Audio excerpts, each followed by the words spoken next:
It is the 30th of March 2022, tarehe ni 30 mwezi wa 3 mwaka 2022. I hope you're doing well. It's another Siasa Wednesday and it's a ladies day. Leo limezungukwa na wamama upande yote. Wamama. Sema wataki kuitwa warembo. Wataki kuitwa mama. Warembo. Leo nimezungukwa na warembo. It's the 30th, the Siasa Wednesday edition of 30th March 2022. I hope that you've woken up well tayari. Weather in Nairobi nayo is not playing with people Imagine I prefer this weather. Nairobi, why do you prefer this weather? The heat was too much. Yeah. Where? The heat was too much. But we couldn't even sleep. What did you want to do, sleeping? No. But now you can sleep better. Now we can sleep better. Karibu sana Nairobi, kuko vile kuliko. It's very cold in Nairobi. I don't know how things are where you are. Wambia limali ulipo mambo ikoje. Tuko pia na MELVIN THOGO is a new president of University of Nairobi. Na tuko na NONI, the second time coming in here, very good fan of the tackle. He's been with us for the longest time now, almost 2 years. Ameshinda na sisi, amekaa na sisi. Hapa ni kama karibu anaenda retire hapa kwenye tackle. Please when you like we get to know that you're watching us, and that's why please share. When you share, you give someone else an opportunity to watch the broadcast. This is a tackle Siasa Wednesday edition of the 30th of March 2022.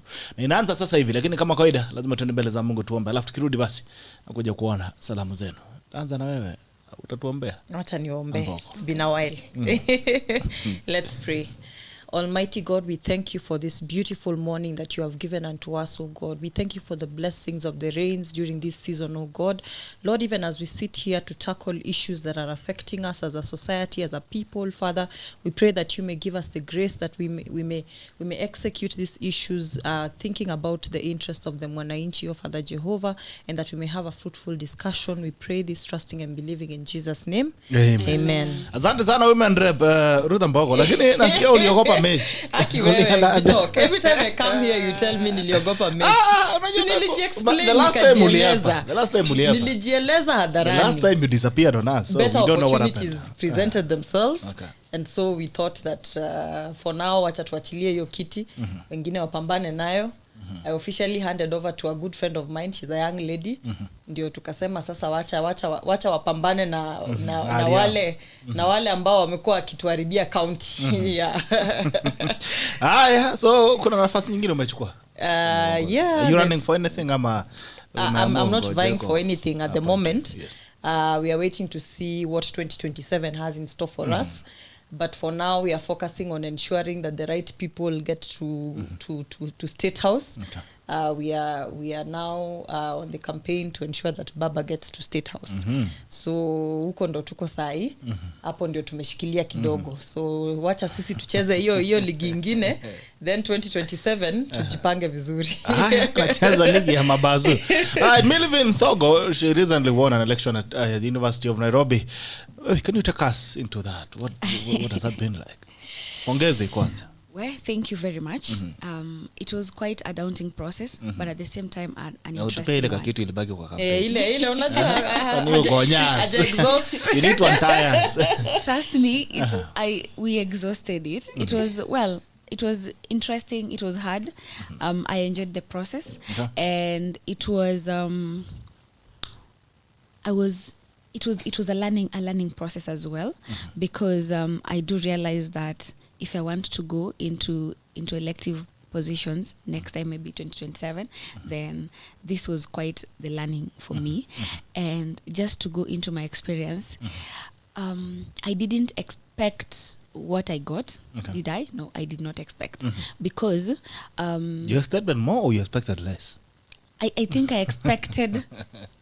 What did I expect? You're just right. What did I expect? Because you see, this one, the last time I was in an election, my previous post, it was the universal suffrage for faculty representative, and then this time it was the delegate system. So then it was quite you're getting off from universal suffrage where you're talking to people and all. It's like people you're in the same field. I'm in the School of Law, and then now you're going into something that is more diverse. Like you must have all the electoral colleges represented. I think I am so proud of that journey, because I'm thinking in this period there was so much going on. There was nominations. Sometimes people are being cut off, and you have to rebrand. You have to bring you have to do a lot of things. But I am so proud that I was able to actually talk to so many aspirants across all the electoral colleges. I was able to convince 24 out of 39 to give me their votes. So I think that was good, and I think I also got into, I just saw parts of me that I had not seen before. Like me working up to around 2 a.m., 5 a.m. in the morning, just for me to be able to... I mean, I knew that I had this thing in me. I just didn't know how much or just how far I could go for this. And me just, I think I gave those guys a run for their money, to be honest. So, and also being able to just talk my talk and telling people that, you know what, these are the safest hands that you can be in, and 24 of them believing in me. I think that was really good. I'm proud of myself. MELVIN's hand. I'm still patting myself on the back. Not so much, though. I just don't want to be comfortable. But I think that was a good run for me, to be What honest. gave you an edge? What is that gave you an edge against every other person who was running? I think for me, this was my dream. It was looking at my opponents, and I think this was really, really my dream. Deep down, I wanted it. Whether someone else was in it with me or not, it was my dream. And because of that, I also believe that nobody else could speak for me. I did not send anyone to go and tell maybe those people in that school that I can do this for them. It was me going and telling you that this is actually my dream. Nobody can express it better than I do. And then, of course, I had been a leader. I had been Secretary General for School of Law. So I had been in the Congress. I knew this and that. And I told them that this is what is practicable, this is not, and this is what you can do, and this is what you can't do. You know, I was going to them with that reality face. I'm not coming with an illusion, and I'm not coming to tell you that I'm going to beat down everybody for you to do this. I was just coming to reality, and I was telling them, and also coming to support system, because you see, with delegate system, it means that you have to wait for people to win so that you can convince them. But for me, I was like, I want to be part of your process, part of your journey, so that when you win, then you can see how to support me. But I want to be part of you. So the bonding sessions that I had with people also gave me an edge of others. Okay. Tuliambia utajenga barabara, utajenga express. Utajenga student. Well, I am a politician. Yes, but how much lies did you tell? I actually, right now, come to think of it, there weren't so much lies, because you know, when I was vying, when I was vying initially at the School of Law, I think I might have been a bit too ambitious, not knowing what's in store for me. But right now, I was just approaching issues with, this is something we can actually handle at student level. This is something we can get help here. But this one, like I told them, I might not be able to bring here another pink hostel or another yellow bus in the school for you guys to see, but the part you're talking about representation, and I know that it is not just me knocking onto the admin's door, but also doing other things to get things from outside. That is what matters. And I told them that if you try to go this way, because you see, they also got a guiding factor in me, because I would guide them and tell them, having been here, I know that this is how you express and this is what you do. Allow me to interject. Okay. You never admit when you lie. Of politics. It is never admit. But you've been beaten by that bag, by that politics bag. Never. Even when it's a plain white lie. Never. Sikubali ulidanganya. Answer him on your behalf. Hakudanganya anything. Alitoa tu promises. Yes. Wangoja ata deliver. Yes.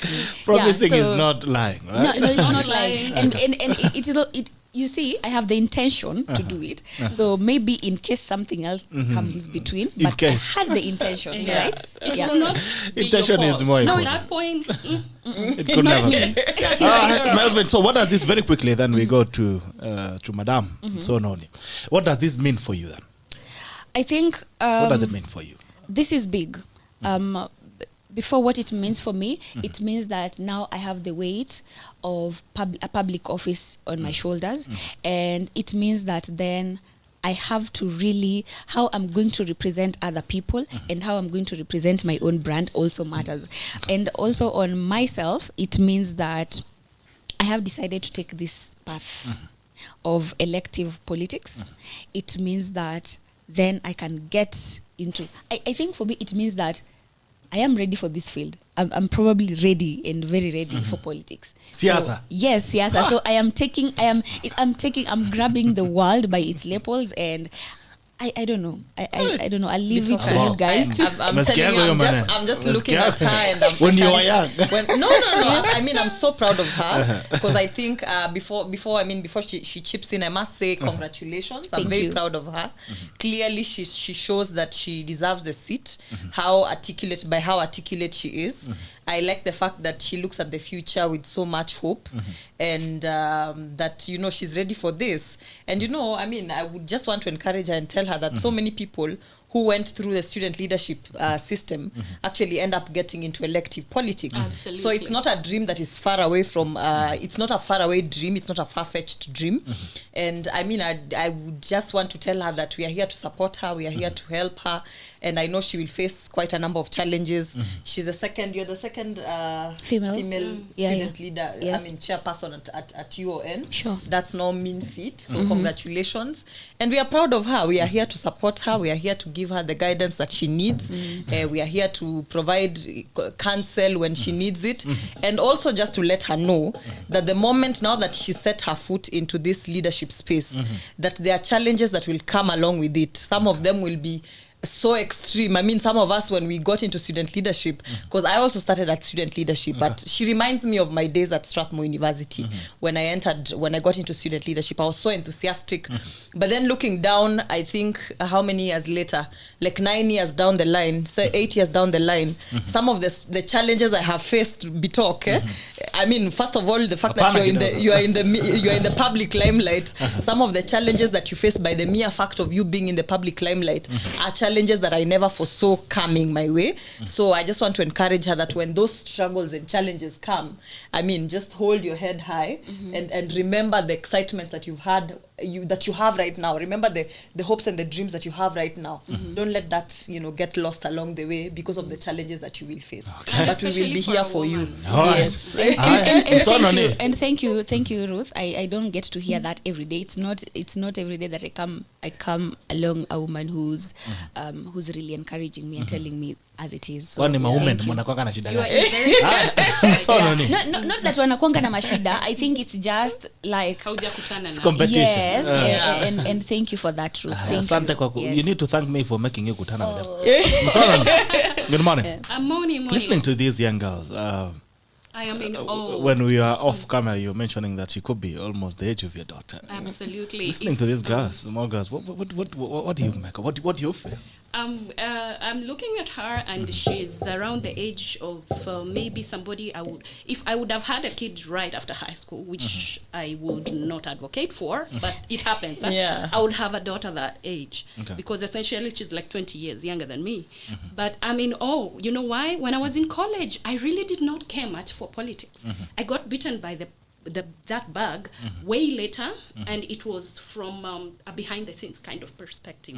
So for her, I am in awe. I am thinking, if you start at this point, by the time you get to where I am in terms of age, we will be having another Njokindungu. Yes. Because what I'm seeing is somebody who has content, who has character, who has passion, who's not just, there's this politics we do, we make a lot of noise and we have opinions and we support. The passion I'm seeing in here. Also considering I am a feminazi. I am feeling it. Wow, girl, you go. And do not forget, there are those trailblazers that you look up to. From Phoebe CEO to, God knows, probably even... Milio Diambo. What's the name of this lady from Ukambani mwenye alienda Beijing na wardrobe mzima? Those years you were not born in. It was not Ndetei. No, it was not Agnes Ndetei. There was this lady. She was the first cabinet, female cabinet minister in the Moi government. Jina inapotea kwa nini? And her husband was a CJ. Tutakumbuka. You know those women who just did those Nyiva Mwendo, thank you, sweetheart. Those women who broke barriers. You know, when I look back, when we were young and when we were in college, I was in Desta University, and all we did was, you know, praise and worship. Don't ask me. And I hope you still praise and worship. And hustle. Tulikuwa tuko na hiyo tabia ya uko na to side hustle. You want to start being productive early. But this kind of passion that you want to start leadership early, that's where we get leaders groom themselves to a certain point where you're being noticed by people who matter. So now they can groom you from a higher perspective. Sio ile tunakusumulia kutoka chini. Now you're being pulled from people who are high up. Nowadays the space is good in politics that it's not like it was 20 years ago. So the leaders we have, they're very passionate about women being in politics. I'll tell you, you're in a good space and it is a good time for you. So you go, girl, and you roar like a tigress, like the tigress that you are. But don't be a feminazi. Like Musono. In politics, when you grow up, don't be a feminazi. In politics, you have to do the feminazi. Yeah. I will say this, no offense to the gentlemen around. This is Africa. There is unbridled bias towards women in everything, whether it's in education, in the corporate world, everywhere. There is just that natural bias. You'd even be surprised, even domestically, that the parents might find themselves feeling the boy more than the girl, but still loving the daughters. So there are some things you really have to push, and there are some things you have to force and put your foot down. Always do that within reason. Why I spoke of feminazi, it's not that you're supposed to be actually a Nazi. It's because when you're doing ordinary, let me do me, it's already taken. Huyo akona feminism, huyo mama akona umama. When those terms come, that's when you wear the feminazi. You actually have to wear an alligator skin. And do not have a soft underbelly. Don't have a weakness. Anything that is thrown at you, you take it. There's something I've learned during this political cycle, that anything that is thrown at you, you take it and you convert it. Lemon to lemonade all the time. Stones to building walls all the time. Essentially, you build yourself with whatever negative that is thrown at you. But if you take it and start mourning and whining and feeling sorry, woishe for yourself, there is no room for woishe factor in the current world that we are living in. As a woman, you cannot go feeling sorry for yourself. This is happening to me because I'm a woman. Yes, you know it is happening because you're a woman, but do you care? You go out there and you put your foot down and you say, ule anasikia kona courage akuja aniguse. Deep down, you know you're a coward. Wakianza kukuja ambia utapinduka ukimbie polisi, but you get what I'm saying? Never cower. Never cower. Never cower. That's the feminazi. The feminazi does not mean you go beating men. No. Do not do that. They are stronger than us. They can kill you. Don't mess with these people. It just means that you do you, and you do you within reason. Everything you do it within reason. Let it be legal. Let it be reasonable. Let it be to build you. That's the feminazi detox.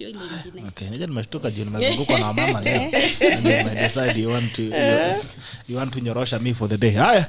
Mungu alito continue. Good morning, Tackle, tuning in from Convent United Kingdom. Good to be part of this morning Siasa Wednesday edition. As a private citizen, I can only sum up this BBI nonsense as fast as we overlook evil, then we permit evil, then we legalize evil, then we promote evil, then we celebrate evil, then we persecute those who still call it evil. Period. Okay.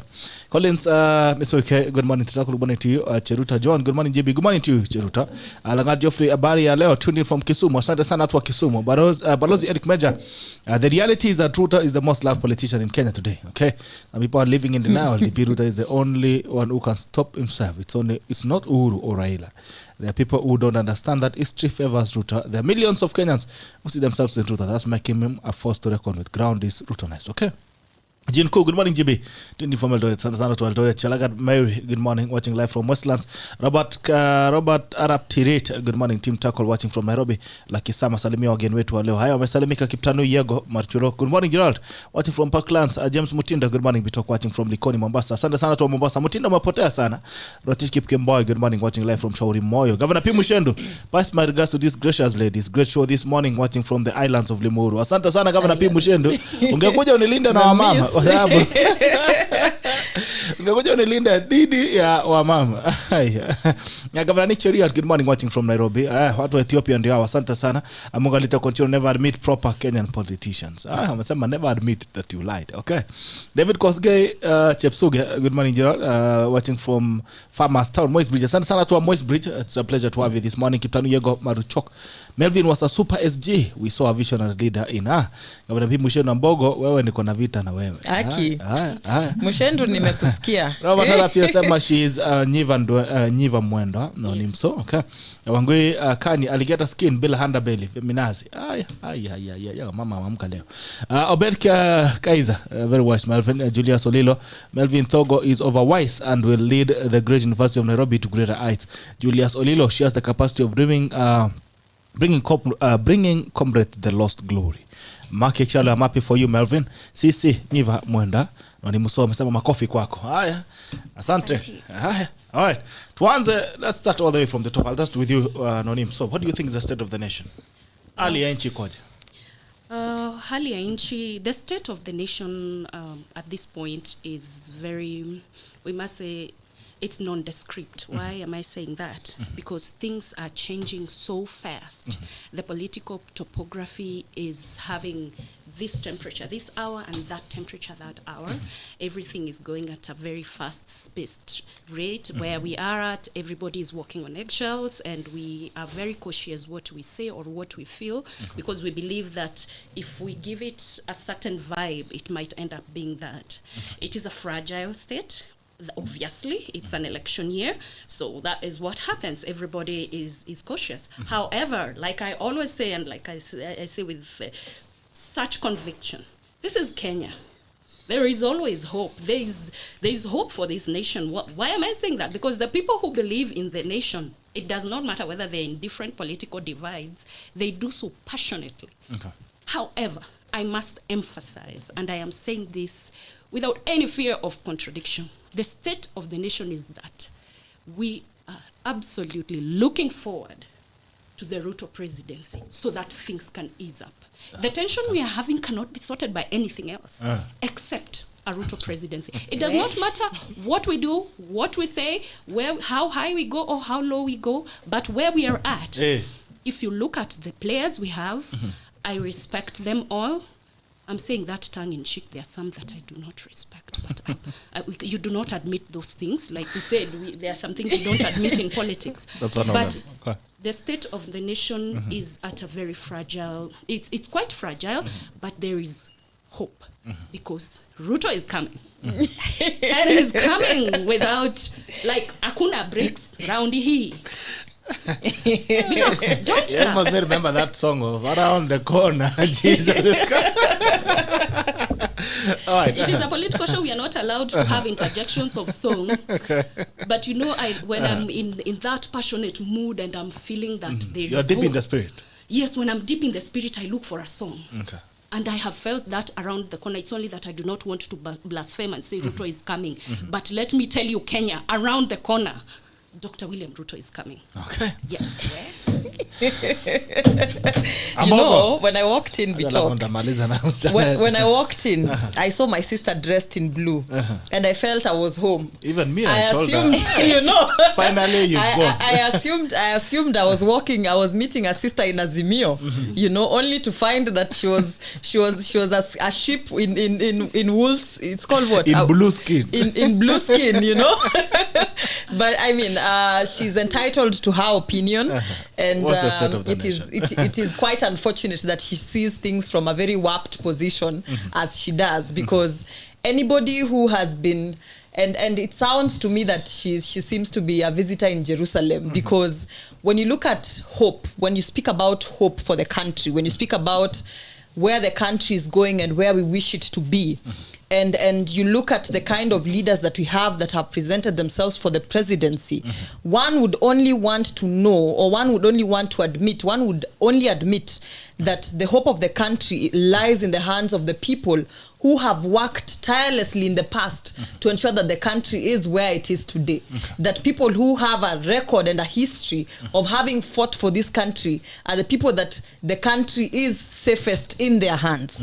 And when we are talking about these kinds of people, people, we all know that, you know, when we look at the people who presented themselves for the presidency this time round, there's none other than Raila Odinga, who has a history of having fought for this country, who has a history for having fought for the liberation of this country in the past, who has had a history of fighting for the new constitution that we now do enjoy right now, who has had a history even, I mean, the most recent one which we are now having our eyes locked on, the BBI that people thought was a bad thing for the country, and that is the people who believe in William Ruto being the liberator of this country, and yet we all saw the contents of the BBI, and we all know what BBI would have done for this nation, and we are hoping to see the ruling coming on Thursday, that when we look at the history of these people and the kind of contributions that they have made towards where the country is today, then you can only say that the hope and the future of this country is safe in the hands of those who have worked for the country, in the hands of those who have sacrificed for the country,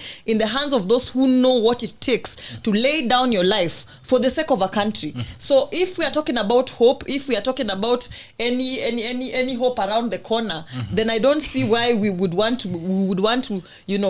say that the hope is in somebody else's hands or in somebody else's reins other than Raila Odinga. Hey. When we look at the state of the nation today, I am at a position personally, I look at it from my own point of view, where I see that the country is at a position where there's so much hope, especially in BBI.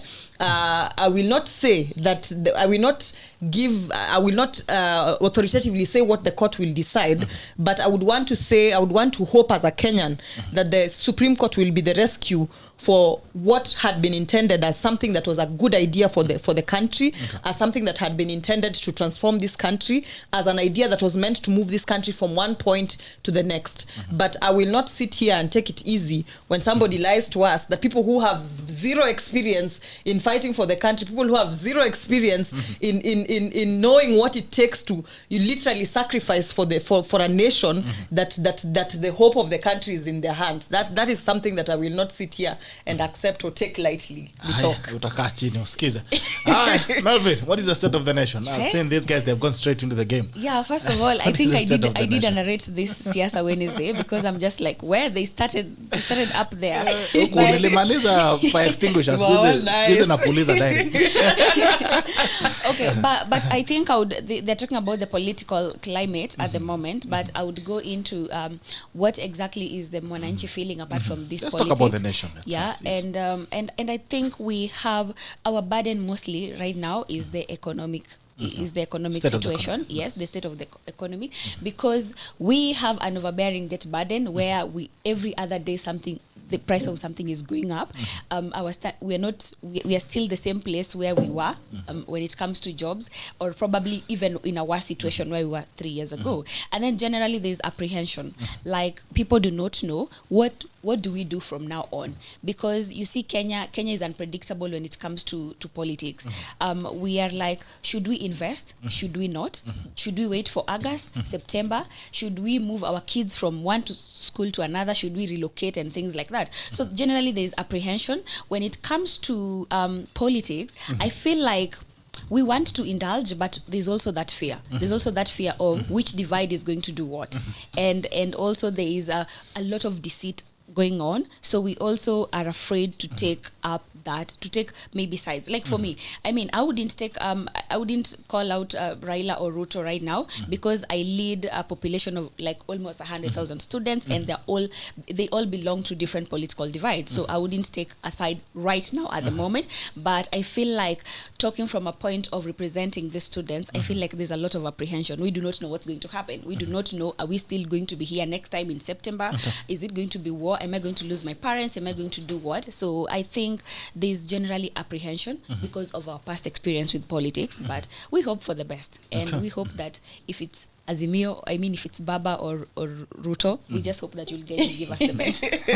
Looks like you're strategically in the middle. I love that. There's yin, yang, and a buffer. Yeah. So this is going to be one show that is going to rock. I'm here for the entertainment, man, because can we do up to 11? Let me ask you, Melvin. Okay, you lead Comrades, a group of young people who probably are the most ambitious in terms of what they want to see the nation becoming, what the state of the nation they would wish to see. The state of politics. So what are the aspirations of how politics should be, and how the nation should be, how the economy should be? What are some of the biggest concerns that these people have, these young people have? I think right now our biggest concerns as young people generally is we are in a transition period where this government is ending and then we are going to start another one, and we are wondering what is going to be our place. Is it going to be like usual where we are put into campaign tracks, campaign trails, and then after that we are left outside there? Are we going to, what kind of spaces are we going to create for ourselves? Should we go into elective politics? Should we wait for appointments? And as I wait, where should I be? How should I speak and all that, you know? Because you're also feeling like, well, if I pick a side and then they don't win, or and then I'm left out to dry, or if I pick this side, the other side wins, and then they now hate me or something like that. So we are also a bit confused because we do not know.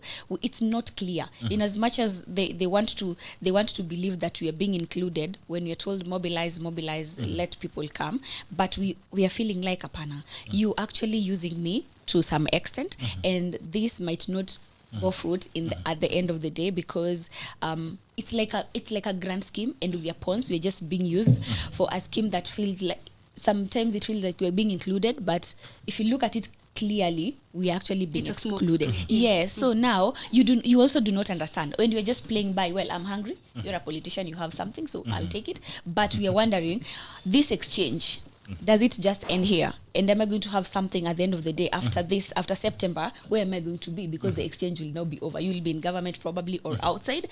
And will I still matter? Will my people still matter? So we are feeling there's still that part of we are being used and not really included. And if you've noticed, I think the other day, Jubilee, the young people in Jubilee, they kept saying that we do not feel included like these people want us to believe. We feel that you're using us, but when it comes to the real decision making, the real policy making, we are not included. And so that is somebody who's already in Jubilee, like they wear the Jubilee red and all. So now what about me who's outside here? He's trying to get and it's good that she's brought in. I'm also concerned about the forgive me for playing the gender card, but the girl child comrade aspect of it all. You know, when you're speaking of pawns, I think the women are much more vulnerable. The young ladies in the campuses, they're much more vulnerable than the young men. I would also want you to probably say something about that. Sorry, you're the moderator. It's really a concern because when they are young, and at that point, I think of myself in campus. Why not for the fact that my parents were militant and they did that. Either you know what I'm talking about, then the exposure is really out there. I don't know what you can tell the girl child who's in campus right now. I think there's a lot of, we are aligning ourselves right now, and there's that pressure to be Raila, daughters of Raila, or daughters of Queens and Ruto, or maybe just aligning yourself to somebody. But the one thing I want the ladies to understand is that ours doesn't end with wearing t-shirts, branded t-shirts. It shouldn't end there. While you're going to promote, let's use Ruth. I don't want to use those politicians. You're going to say Warembo na Ruth. Then what is in it with Warembo na Ruth? Because Warembo na Ruth shouldn't just end in September. Are we going to get something out of it? Are you going to get something out of it? And when you're going there to those campaigns, to what extent are you being used? Because I would say you're being used, but to what extent? Also, to the young girls, I know that someone will come out there and tell you, you're so beautiful, and you know, we need to take this further. Please do not fall into those. Don't fall into those traps. You need to also define your spaces, because again, I like the way they're taking space, that this one is standing with this particular politician, but also we need to know, as we stand with you, what is the space when you, let's say, if you get to be the governor of Nairobi County, what slots do we have for young women? Because they form the young women. They might not have graduated by then, but if she benefits, then maybe the other young women will benefit. So what spaces are we getting for young women? And I think it is time that we come out strongly, like the same way men our age demand that this is what you want. we are also in positions to demand. I mean, if I wake up in the morning to wear your t-shirt and go and mobilize a few friends to come and join you, then I also should demand that these are the spaces that you should give us.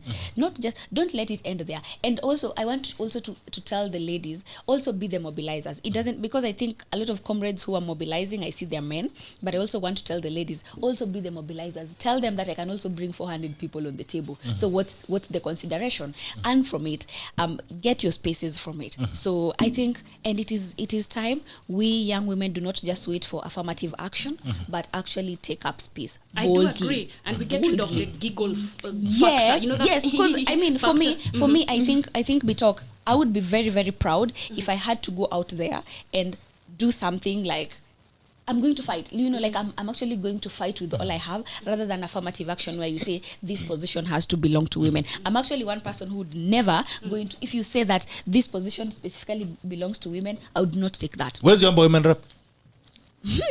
No, I don't want that. Okay. I like that. We're still going to talk about that. And since it's already, already since it's already on the table, I would want us to combine the two of them. Yeah. First of all, youth and youth leagues. Yeah. I'm sure since your time, you just confessed right now that you've been around for some time. Yeah. Since your time, you kept being told, the future is young people, youth league. And I mean, vijana, I mean, youth are so stuck. They've been locked up in that youth league movement that they never get to benefit anything from. And to be honest, to burst their bubble is post September, wataacha kuwa rembo, wataacha kuwa vijana. Sure. I mean, the world moves on. Yes. Right? So you've been there, you've heard these sagas about youth leagues and all that never end in any administration or in a space where there's leadership. They're always in the menu. What do you make of, and also women now in affirmative action? What I can say, especially about that, the reason why you see some of us or people getting to their 40s and 50s and still clinging onto the youth tag is because since you were in your 20s, there were those promises and that beautiful narrative of how the youth are the future, and it never really came to pass for you. So you still cling on it and tell yourself at 45, when there is another 22-year-old who's popped up, you're together in a youth league. It feels awkward. And it is to some certain level unhelpable. Why? It is because sometimes, yes, as much as your youth, there is a little experience that you needed to have. That's why I'm in awe of this girl, because when you listen to her talk, probably when I was her age, I was not looking at things from that perspective.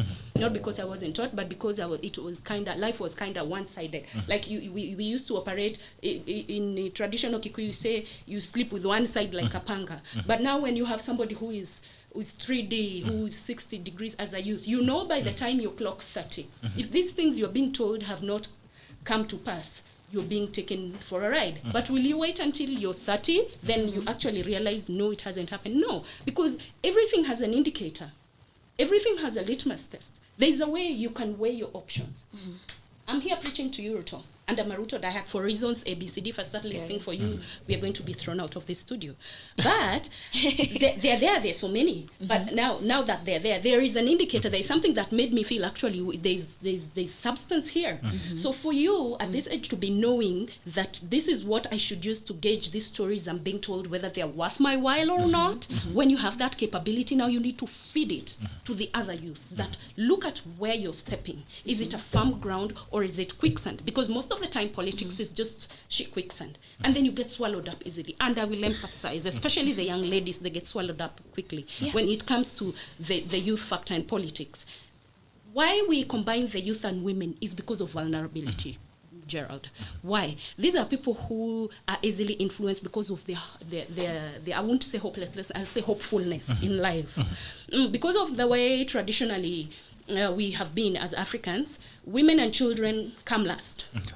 Now that is changing, but now the fact that it is changing, when we are trying to chase that change, we now get ensnarled in those vines, and we get sucked into a vortex of waiting and hoping. And sometimes they are very brilliant indicators that this is going to go wrong, but we ignore because we have been taught to sit back and listen and obey and follow the steps that are being guided. Like something this beautiful lady Ruth has said. You don't just sit there and wait to be shown this direction. Take it. And when you take it with conviction. It doesn't matter what it is that you're taking, but take it with conviction. That means you've done your research, like she's saying. You've gone through your mind and you've analyzed these people that whatever it is that they're giving you. Is it worth it? There is no time we talk after elections. We sit back and say, Ati, so-and-so promised me ABCD. Siasa haina deni, that's what we keep saying. So you'll do a lot of things before the elections, then after the election you're lost. But you will have seen that indicator. We are told most of the times when it comes to abuse, because that thing of the youth being mobilizing and then being thrown out, it's literally abuse. If I may go to the psychological bit of it. That is abuse. And that abuse always has an indicator. Have you seen people saying that imefika ile saa waheshimiwa wanaenda soko? You've seen that vibe going round. Sasa waheshimiwa hata wanaenda church. Nikwambie hata watatuoshea watoto. I've seen people making those memes and those jokes. Wanakata mboga. Sasa wanakata hata mboga. There's nothing they can do. They even wanatufunga zip. Najua ile nguo inakatanga kufungika. Muhesh. Ifungie. Anakusort. Because it is that time when Muhesh is kissing posterior, left, right, center. They are indicators. There is a way I can see, I want to vote for Ruth. Kuna vile ananichenga. But you give yourself hope that, apana, it's the same reason now women stay in abusive marriages. Now we are in an abusive relationship with our politicians for a very long time, and we've been like that. And we're being asked, why are you not leaving this relationship? Apana, ata change. And then they never get to change. AMBOGO, youth. Kwanza nimeona umeendesha vuguvugu mingi ya vijana sana. Nimeendesha vuguvugu mingi. And this one I'll be happy to see one day nasema CS AMBOGO. Yes. I'll be very happy. I mean, umeendesha vuguvugu mingi. Kuanzia ile ya NASA ile atia gazi ilikuwa inaitwa aje ile NRM. National Daughters of Raila. Yes. I mean, I have been, as you have mentioned, I have been young people are still stuck in these lobby things, youth leagues and all that. They never really get to transition beyond that. Yeah. Well, I think the first thing that we must appreciate is that these lobby groups and the youth leagues and the young women leagues that are being created all over left, right, and center during elections are usually training grounds for future politicians. And sometimes when we look at the short-term goal, which is that this year I will be part of a youth league and immediately expect to be nominated as an MP, as an MCA, then we lose the bigger picture. Because when you look at the history of some of the greatest politicians that Kenya has had, or really not necessarily greatest politicians, but celebrated politicians that we have had, they started at the level of youth leagues. Even the RUTH that my sister here is campaigning for, or seriously championing for, started at a youth movement, which was YK20. What was it? YK92, which was lobbying for a Moi presidency. So we must look at it, and I would want to imagine that if Ruto looked at YK92 as supposedly supposed to be a stepping stone, an immediate stepping stone into politics, then he would have given up a long time ago. And it's not just William Ruto, but even look at the likes of Orengo and his colleagues when they were fighting against when they were fighting for multi-partyism as at the time when they were still student leaders. That if they looked at it as an immediate reward system, in the sense that once they have been involved at such a capacity level while student leaders or at the youth league level of their political parties during back in the day, if they were to look at it as an immediate reward system, then they would have lost the bigger picture, which is that sometimes you might end up finding yourself in these youth league groups and in these youth movements, but the rewards are not so immediate as you expect them to be. And why the rewards would not be so immediate as we would expect them to be is because the opportunities within the leadership space are also quite limited. That you can only nominate so many people into parliament. Remember, the constitution gives us, is it 16 people to be nominated to Bunge? But there are a lot of appointed positions. 16 people to be nominated to Bunge. I also had an equally small number of people to be nominated to the National Assembly. So if you are to look at all the young people who are in all of the lobby groups and say that they have been shortchanged because they have either not been nominated, then you would be looking at it from a very short lens as we would have it. But I would also want to say that we also cannot underscore the fact that there are young people who have been involved in these youth groups and in this youth leagues that we are talking about that have ended up in government. Look at the likes of CAS David Osiany. Osiany is someone who we all know was a student leader, was involved in ODM at youth league at some point, and now he was later appointed as a CAS. The likes of Wamboi Nyotu, who are in Warembo na Uhuruto, and now they are now serving as commissioners. The likes of Zach Kinuthia, who are very active in the Jubilee Youth Leagues and in the lobby groups within Jubilee back in 2017, and also served as student leaders, are now serving as CASs. So we must appreciate that we have made steps in terms of the number of young people that are being absorbed into government positions, not just appointive at the representative level, but also at the, I mean, not just at the representative level where they are appointed as nominated senators, nominated MCAs and members of parliament, but also on other capacities such as CASs, commissioners. We must appreciate the absorption level that is taking place there. But we must also understand that there are youth who refuse to completely refuse to transition from that level. They see the perks that come with it. Some of them have become cartels in various political parties.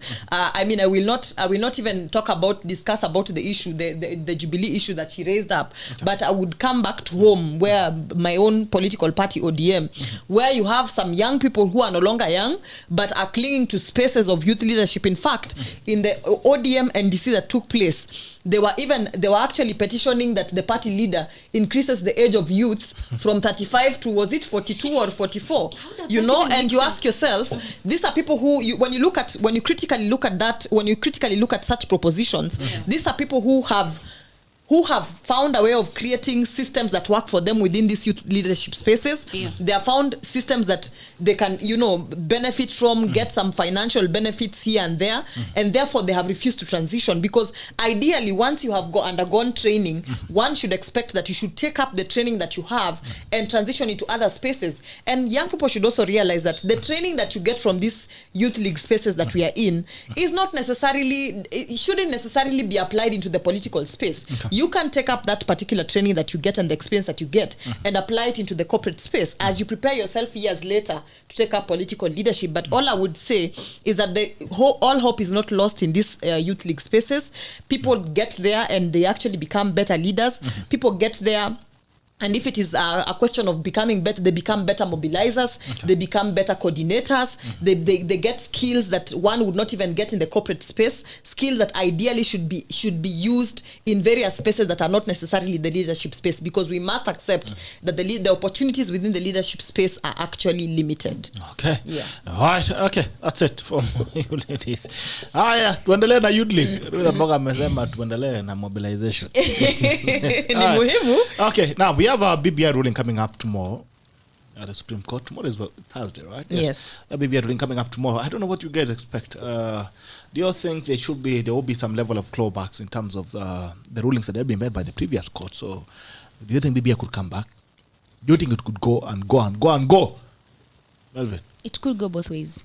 Okay. I think the perception out there right now is that that place where it is not. It's in safe hands. No, it is not as independent. I mean, both sides are feeling that. But then it means the document is in safe hands. No, it's not independent. The pro-BBIs are feeling this could actually be our chance to revive it. They're very hopeful, and I do not know why, being that it died. Bad. Yeah, it died at the High Court, died again at the Court of Appeal, and now they're feeling like they're really hopeful. Yeah. So the other people are also feeling, or to be honest, that maybe they could be screwed up, because they feel like we have seen, to be honest, they feel like the CJ especially has been very pro-government, pro-executive, and so they feel like they could actually be screwed. But for me, I still want to believe that I give them a benefit of doubt that they're actually going to do what is right. What do you think is right? This is representing comrades. This is the 100,000 comrades. This is the tackle. To be honest, if you look at it at face value, you feel like BBI would have been a good option right now, especially when people are like we have the issue of there's Mudavadi coming on board, there's Wetangula, there's the sharing of positions. Yeah, the sharing of positions. On both sides. But also when you're looking at it, when you look at it that way again, it's also negative because it means that we want to create positions for you guys that you're old and we're old but also not ready to leave this government. We're giving you a retirement scheme. So we want to give you some position so that you can still hang around, you know. So what does that mean for us, you know? For them, they would say this will work because you're going to have a leader for which region and which region and which region. But what about us? We are feeling like, so we are going to pay, we are going to be paying people again, people who we do not understand. They've been here like throughout these years, and we don't know what they're going to bring on the table again. So I think for me, I would no, let's not do the BBI thing right now. Not when our debt ceiling is so high and the economy is so bad. Let's just not do it right now. Okay. Yeah. What are your expectations from the Supreme Court? I would not know. In this nation where we've reached, things could go any way at any point. We've seen a lot of unconstitutionalism in this second term of Ruto. So much so that I cannot be able to say with authority, following the Supreme Law and following the document, that it is literally the Magna Carta. Allah? What is Magna Carta? The big letter. Okay. Essentially, it is what guides us. It has been, abused over and over again by the same people who were put in the positions they are in by that very document. So at this point, I don't know. I cannot even be able to guess what would happen or what would not happen. My feeling, however, is that constitutionally, BBI is time barred. There's nothing much we can be able to do about it. Okay. Lakini Kenya hii chochote chaweza kutokea. It might be wrong, whatever itatokea, but inaweza tokea, and there's really not much we can do about it. I remember there was a time I was asking, unataka kuniambia after Senate, bicameral house is there, we have got a very, strong parliament that had 70% turnover, a lot of MPs we changed, we have a lot of young, the youth in parliament ni wengi this time, the current parliament more than the previous houses, but still, after fighting for 30 years to have a new document, we are still disregarding it with reckless abandon, like shamelessly and blatantly without batting an eyelid. Then I was asking myself, what was the purpose of having a bicameral house? Because it was supposed to be a watchdog. So at this point, I don't know, whichever way it will go, trust me, like she said, it will serve both sides if it creates those positions. So even the people from this side who did not want it because it's unconstitutional will still be like, politically it will serve all the both divides. Right now I'm talking about both divides because it seems like we have now Azimio and Kenya Kwanza as the main so at the main political outfit, so it could for politicians is good, for politicians it's but legally what does it mean, and also what does it mean for our future? Because it means, okay, we are also going to be looking at that amended constitution in the next few years, and we're like, no, this doesn't actually serve us right now, we need something else, so we are going to keep on changing it. I agree with her. We are setting precedents where every other time, every other political cycle, somebody feels that I need to adjust a little bit this, a little bit of that there to suit myself and to fit myself somewhere. Years to come, when we will be grandmothers and we will be watching from our balconies, this is the precedence that we are setting. People are going to be manipulating the Supreme Law the way they want to suit themselves or to suit the people that they feel like they want to favor. It is a bad precedence talk for a nation such as ours. Ours is a young democracy. It's only a 60-year-old democracy. If we look at superior democracies that are 200, 300 years, what has made them survive? Constitutionalism. That if an amendment is being passed, I'll give an example with the biggest democracy, we look at the United States. That constitution has like around 40, 50 amendments, doesn't it? By the time an amendment is passed, it is a process. It is a process that is well thought of, and none of the previous provisions of the constitution are affected in any way or are abused or are probably overlooked when an amendment is being done.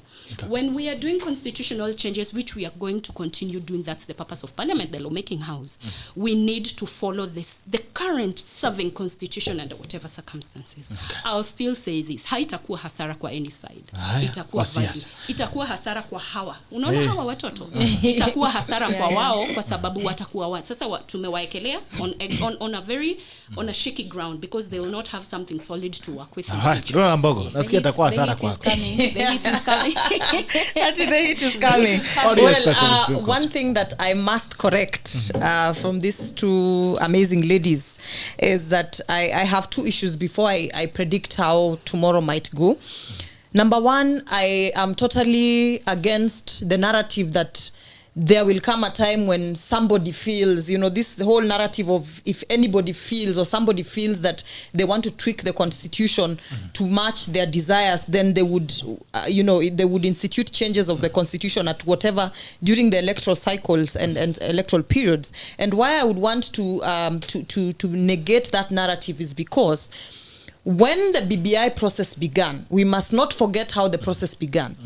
The process was initiated by the initiators that came up with the process, but we must not forget a critical aspect of that process, which was that there were consultative meetings that were held across the country where people would come and talk about what they wish to see change within the constitution, the kind of changes they wish to see, the kind of propositions they wish to see. So this is not an individual's proposition or a group of people within the political classes proposition that sat somewhere and said these are the changes that we wish to see. These are propositions that were made by Kenyans, and I was actually one of them.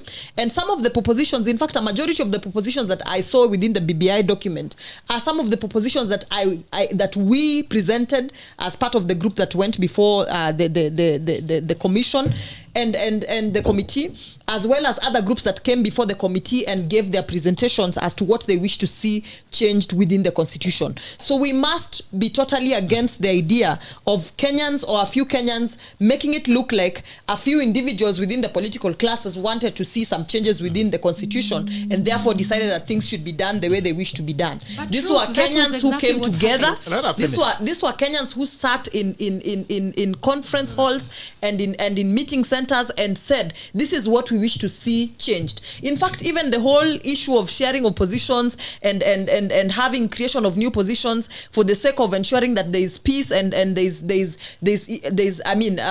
people do not feel like they're excluded from a government once a government takes over power, were some of the ideas that my group actually presented before the committee. So when we say that a few political people from the political class sat together and decided this is what we wish to see changed, and therefore we have a fear that in the future people will come and make their own changes based on what they wish to see changed, we are lying to Kenyans. And let's not forget that the ultimate power lies with the mwananchi themselves. Meaning, even in the constitution itself, the very first clause of the constitution states that all power belongs to the people, and that particular power can then be manifested either through representation or through the channels that have been provided for within the constitution. Okay. But let's not forget that all that supreme power belongs to the people themselves. Meaning that if the people sit down today and say that we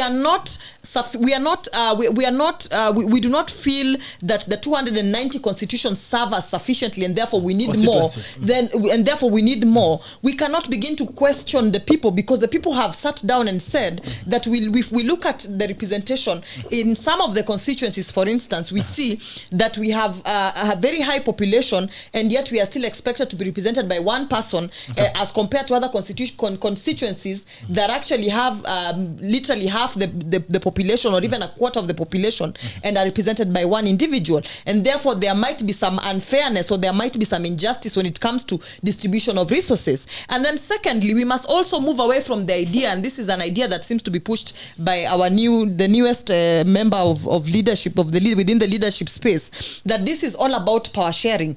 We forget the main content of BBI.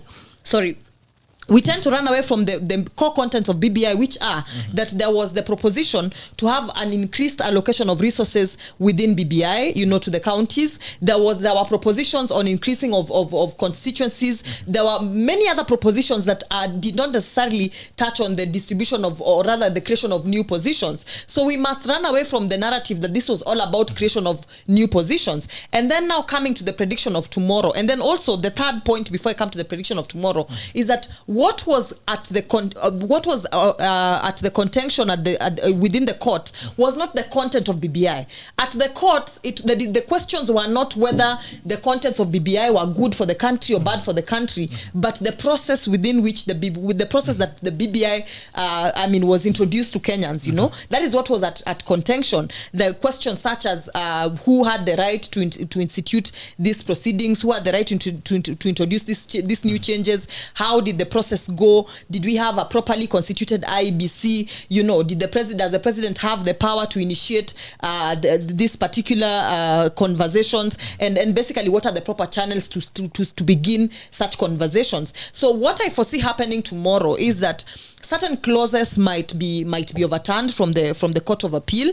Certain clauses might be upheld. But at what Kenyans should take home is that what I foresee happening is that the Supreme Court might actually rule that it will not provide a ruling as to whether the BBI process is flawed or not, but it will provide directions as to how the process should be initiated, so that it shall leave it upon the political class to now look at whatever propositions that the court will have given, to take up these propositions and now begin the process at a proper channel. But what I know is that right now the time is we are running out of time with the court. We cannot have a referendum before the elections because we are out of time for the constitutional processes that are supposed to be in place before a referendum takes place. But what I foresee happening is that the Supreme Court will say that if you want this process to take place, if you still want the BBI process to take place, then this is how to do it. Okay. Allow me a quick rebuttal before a rate of reply, a quick one. I'll start with a little girl. Okay. You see, the thing is, we totally do understand, all of us understand that the question in court is the procedural impropriety. True. But we are citizens of this country, and that does not bar us from commenting on the substance part of it. And another thing, I feel like most of those things that were being proposed in the BBI are things that we can legislate about. It's been is it from May or June last year? Yes. Right now, these guys would have legislated about help, about young people in business and all. So there's just that part that requires us to go for a referendum that I feel we can still wait on that and legislate about things that actually yes, hizi zingine. Like, see, the other day there was the help issue. It is still an issue right now. And to be honest, this parliament would have done that long time ago. I mean, when did the political parties amendment bill come into play? Juicy to Cindy. And yes, and it is now being implemented. Yes. What about the elections amendment bill? So these are things that we can legislate about them on a daily basis. We are not really, because when you tell me about these things that you can legislate on a daily basis and they're not happening, but you tell me that they have to come in play once the BBI is there, that is manipulative. So can we do with the first, and then as we think about this executive expansion and all, so can we still do the ones that we can do right now? Because if they had the goodwill to do this, we would be doing it right now. Absolutely. And as we wait for that. I will borrow a leaf. I love this girl. I will take her home. I will borrow a leaf from Gladys Boss Sholem. You love to take all of us. Gladys Boss said one day on Citizen Daybreak that the provision, everything, 99% of what is in the BBI is already provided for in the current constitution. Okay. There are institutions in place. In fact, we have not even fully implemented the constitution. For example, we are ladies here.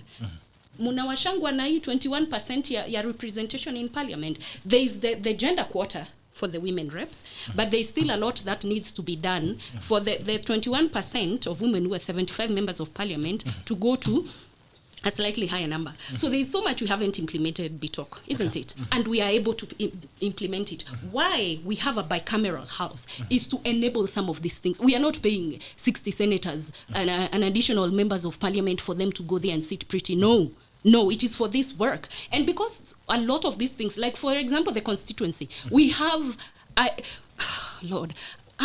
there is a body that is mandated with demarcation and with boundaries in this nation. And it is a functioning body. And what they do, they look at the population. Of course, I completely agree with her that there is no way there is a constituency that is the same size as a county in terms of population, because that is there and it is really not fair. I agree with her. But what is the purpose of IEBC? Independent election and boundaries. There is that boundaries bit of it. The demarcation and the provision of such, it's there in the constitution. So why are we not implementing it? Why do we need another document and another amendment and something else and 10 billion? How much did we use? Maybe around 20 billion to do that. We do not need that. We need to implement what is there. Something else we spoke about, the HELB. That one does not need voting. I think in that BBI, the whole of it, the only thing that needed a referendum was the commission. There was a commission that was being set up. Was it a health or ilikuwa commission ya nini? A health. Yeah. Yeah. That needs actually a referendum and of course the Prime Minister. Right. So back to you very the things that we have. Sijui ni nini alisema nilikuwa nataka kumuuliza. The fact that this the process, the fact that the steering committee of BBI was appointed by the president. Look, we talk. We cannot go on like this. Okay. We cannot go on like this. The president, he is a member of the executive. He has no mandate to institute a constitutional amendment. Even if he has, of course he's a Kenyan, so he has an opinion. There are channels. I think, were I president, which I probably never will be because I cannot get into elective politics, I would have sat down with the few members of parliament and told them, do a parliamentary initiative. And it would have been constitutional and it would have been done, isn't it? It is there, it is provided for. The only beef I have with that process, the whole of it, is the fact that it was unconstitutional from the word go, and that's the same thing the court said when they said null and void. We made a lot of jokes about that null and void. The point was, you cannot, the same document that appoints you, now break it after you've been appointed by it. But the fact that the president had an opinion does not necessarily mean that he's wrong. Kile angefanya ni kucheza chini because constitutionally he is not allowed to initiate a process. To initiate such a process. Msaidie simu hapa tafadhali. Good morning, Bunga la Manyanchi. You can have your headphones on. Hello. For those who can. Kama unasikiza hapa. Bunga la Manyanchi, jambo. Hey, good morning.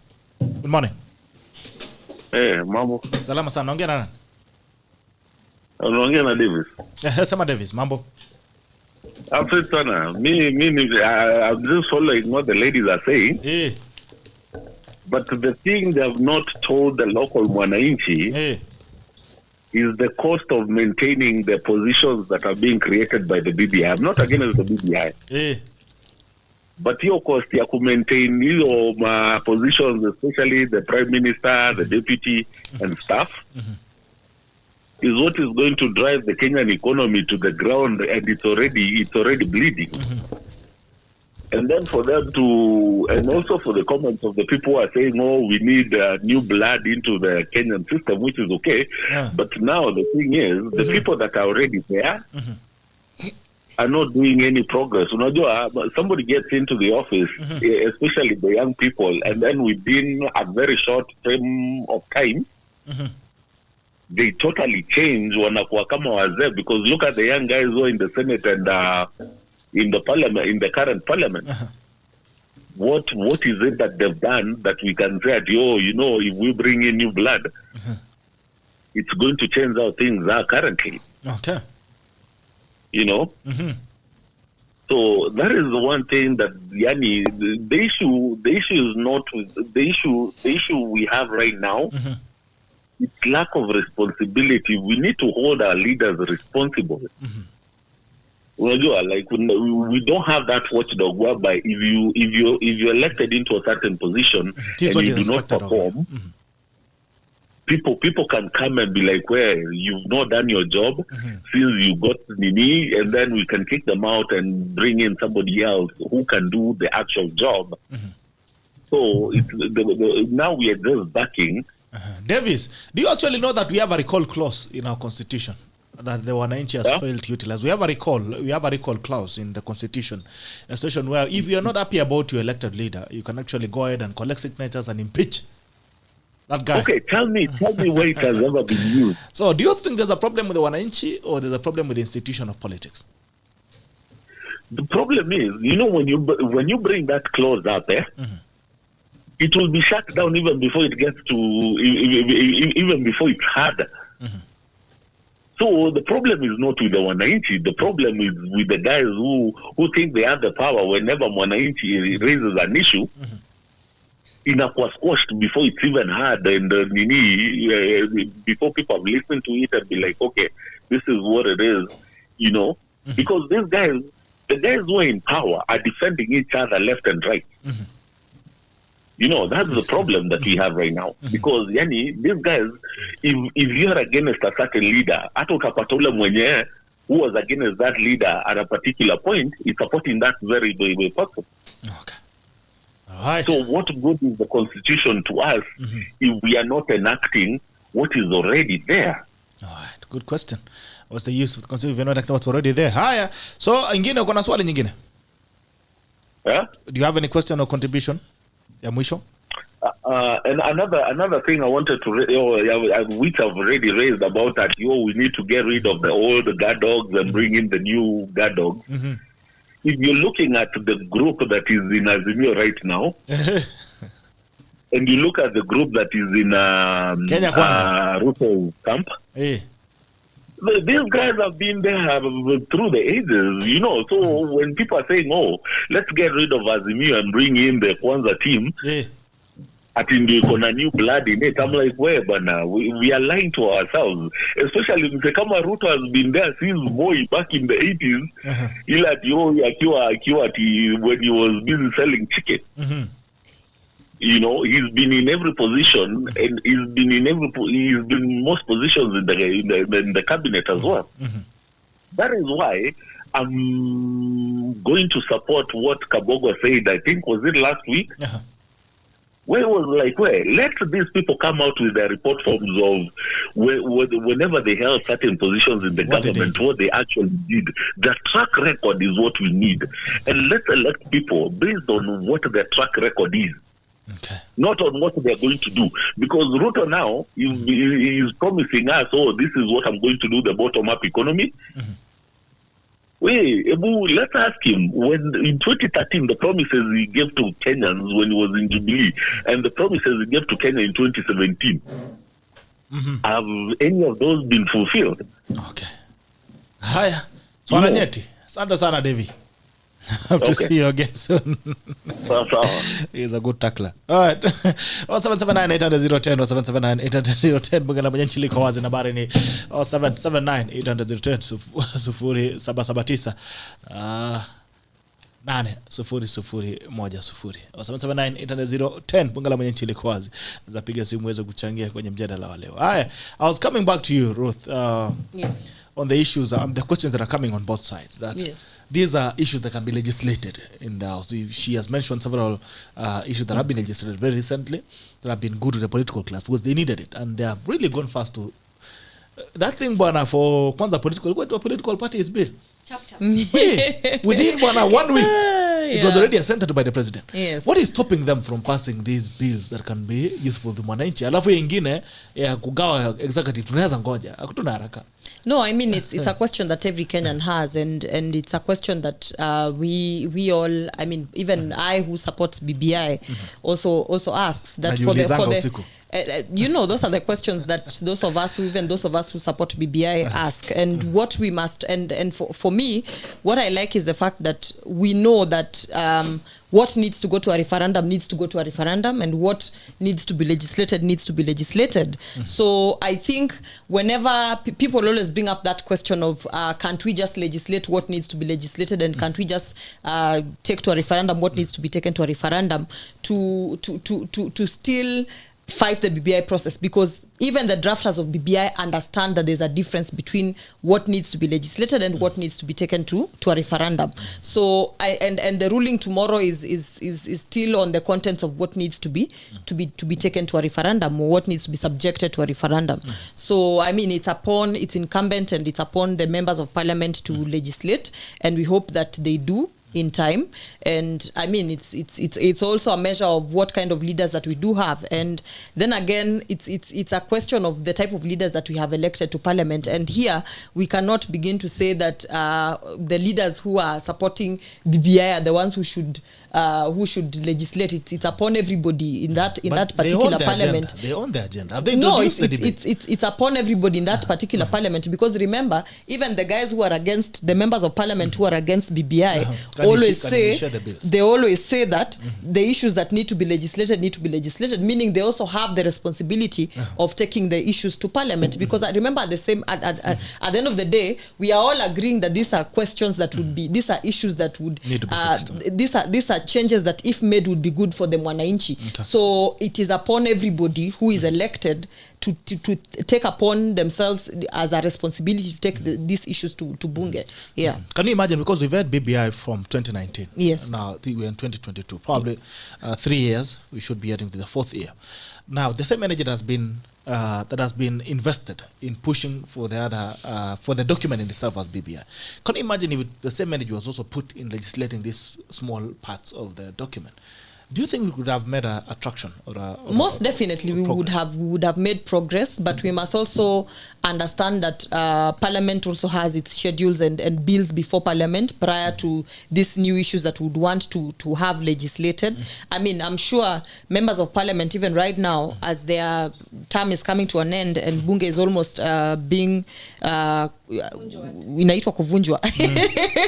How do I say that? Dissolved. When Parliament is almost being dissolved, and I'm sure there are certain members of Parliament who are looking at themselves and saying, I wish we had more time to legislate the following issues. So I think it's also a question of what are the schedules of Bunge, what issues are before Bunge prior to the issues that we would want to bring before Bunge. So it's also a question of time and the schedules that that Parliament has. But I mean, any well-meaning member of Parliament should be able to sit down and draft those bills and take them to Parliament.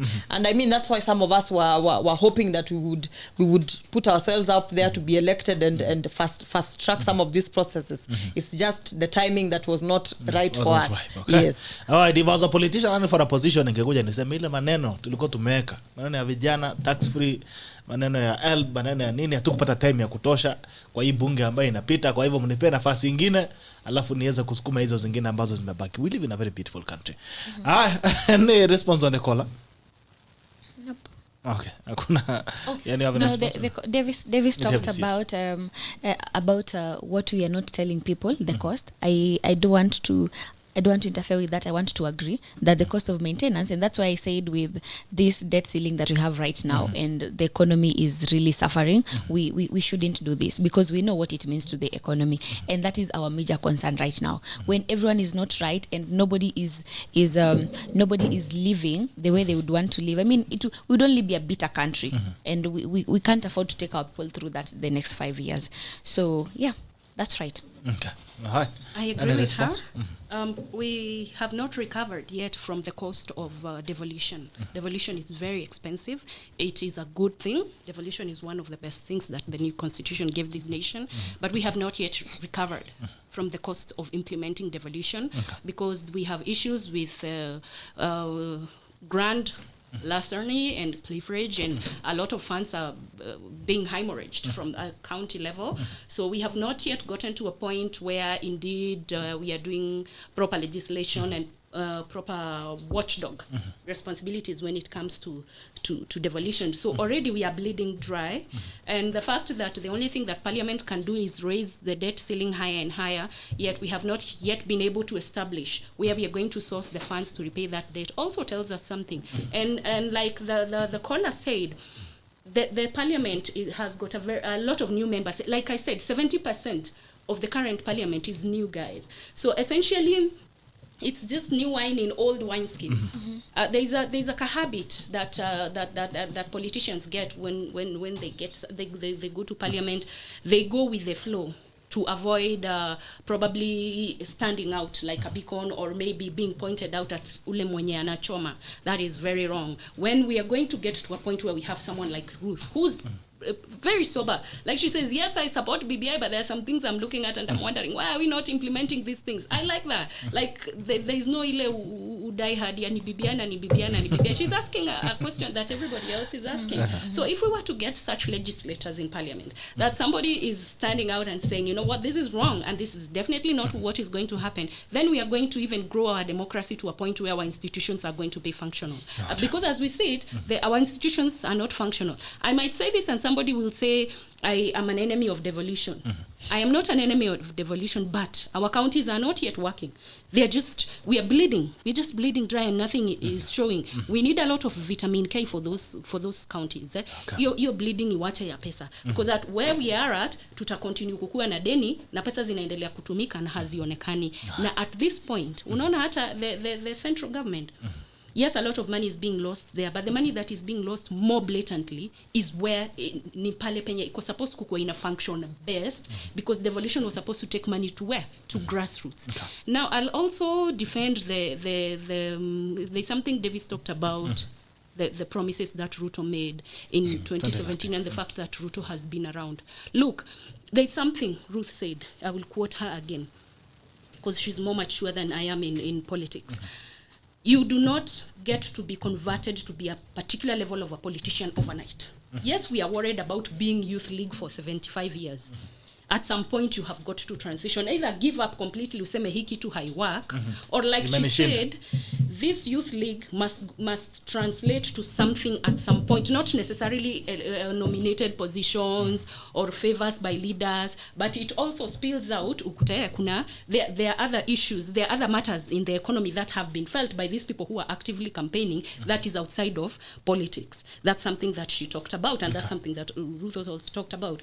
So the fact that people are wondering why Ruto has been in politics since 1992, when he grounded Chesire and 97. No, it was 97. 97 was his first 97. Alituanga Chesire, who was a blue-eyed boy of Moi, God rest his soul. He was a self-made politician, just like this young lady who's appearing and telling you sipangwingwi, and then she anasimama Senate na hakuna mahali mtampeleka. Those are the kind of politicians we are looking forward to. But there is no way now you can expect hapo akituanga Chesire, after that akuwe president kesho na implement bottom up. It has to go through a process. Okay. So now Ruto is 50 something right now, so yo tangu akiwa 20 ya ganani, so that's the process. So like the people who are looking up to Melvin and wondering where she will be. Hata tutamuuliza kwani ya kujenga barabara akiwa president wa hiyo. Sasa na yeye to see expect at kesho kutwa University of Nairobi ita change kwe all like a Christmas tree now iko hapa eti ni bling bling. No, everything has to go through a certain transition. However, we should not be tardy. Ati tukue walezi eti tuseme we are waiting for Raila to convert Kibra 100 years since he appeared in Kenyan politics. Yo nayo ni nonsense bitoko kweli usemangwe. Asante. Yes. Kibito. Truth of the matter. Bungala Mwanyanchi jambo. Bungala Mwanyanchi, good morning. Good morning.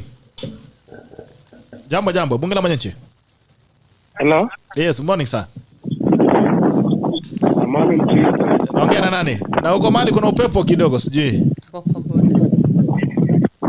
Hey. Buda boss.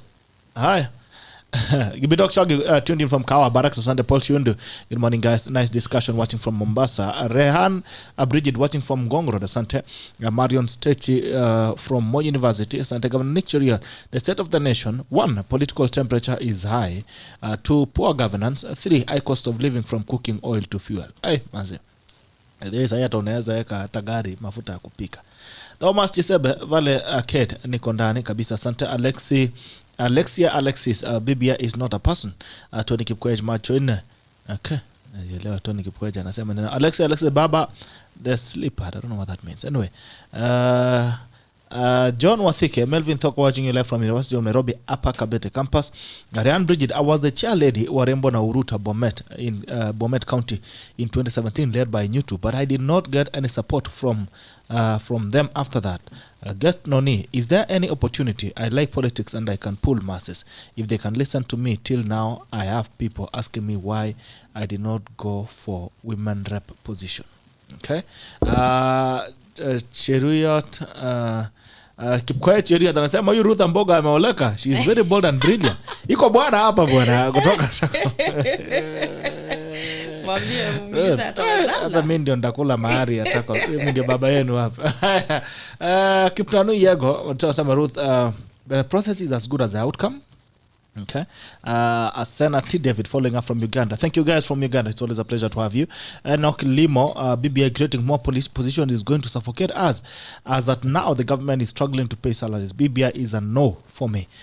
Prince Eric, since the handshake, all that Uhuru was done is steered to have a Raila presidency.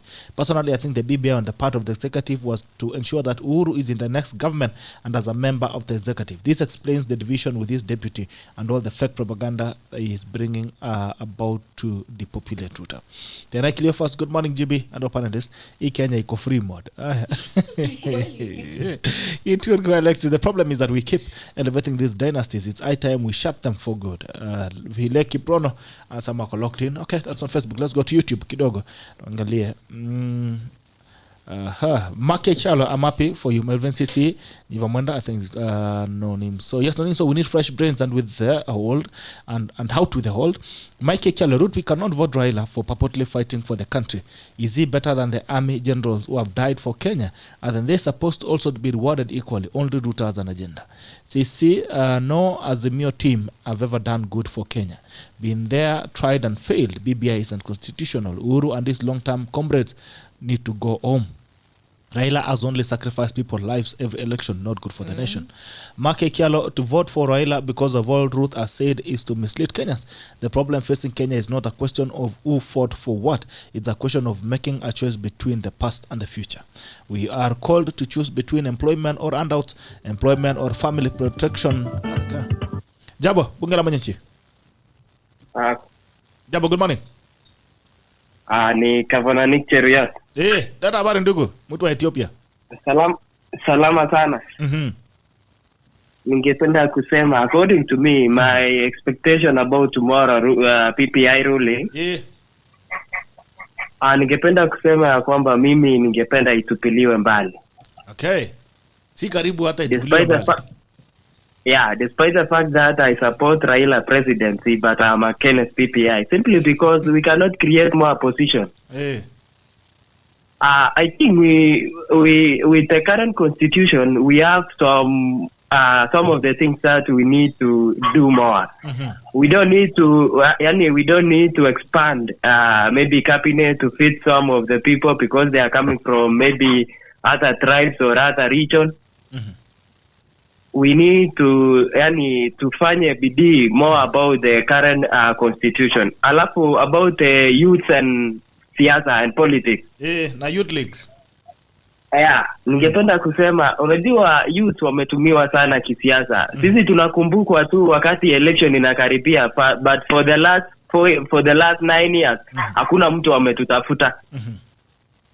Sasa ndio tunapewa handout kidogo, tunaenda barabara, tunatupa tunararua billboards ya wengine, tunarusha mawe. Then after that life remains the same. Maisha inasonga, tunaanza kuwazo hapa na pale. Okay. But I would wish Kenyans youth who elect the person basing on his agendas and maybe development records. Okay. Not because ati ni kwa Azimio ama we uko Kenya kwanza you support William Ruto unapata direct ticket. I think you have seen this in the Rift Valley side. Mtu achaguliwi because akona agenda ama akona manifesto ya kusaidia wananchi, simply because ana support William Ruto. We want to end the politics of politician and begin the politics of development. The politics basing on what are you going to bring. Kwa sababu ukiniambia saa hii natengeneza barabara, hiyo ni ukora. Saa hii uniambie you want to maintain the roads, you want to bring more development to the youth, you want to lock funds from the government or outside the country. Hapo tutaelewana na wewe. Lakini ukiniambia elect me because na support William Ruto huko juu, tunajua ati Ruto akichukua kitu tutakuwa sawa hapa. Hiyo hapana. Okay.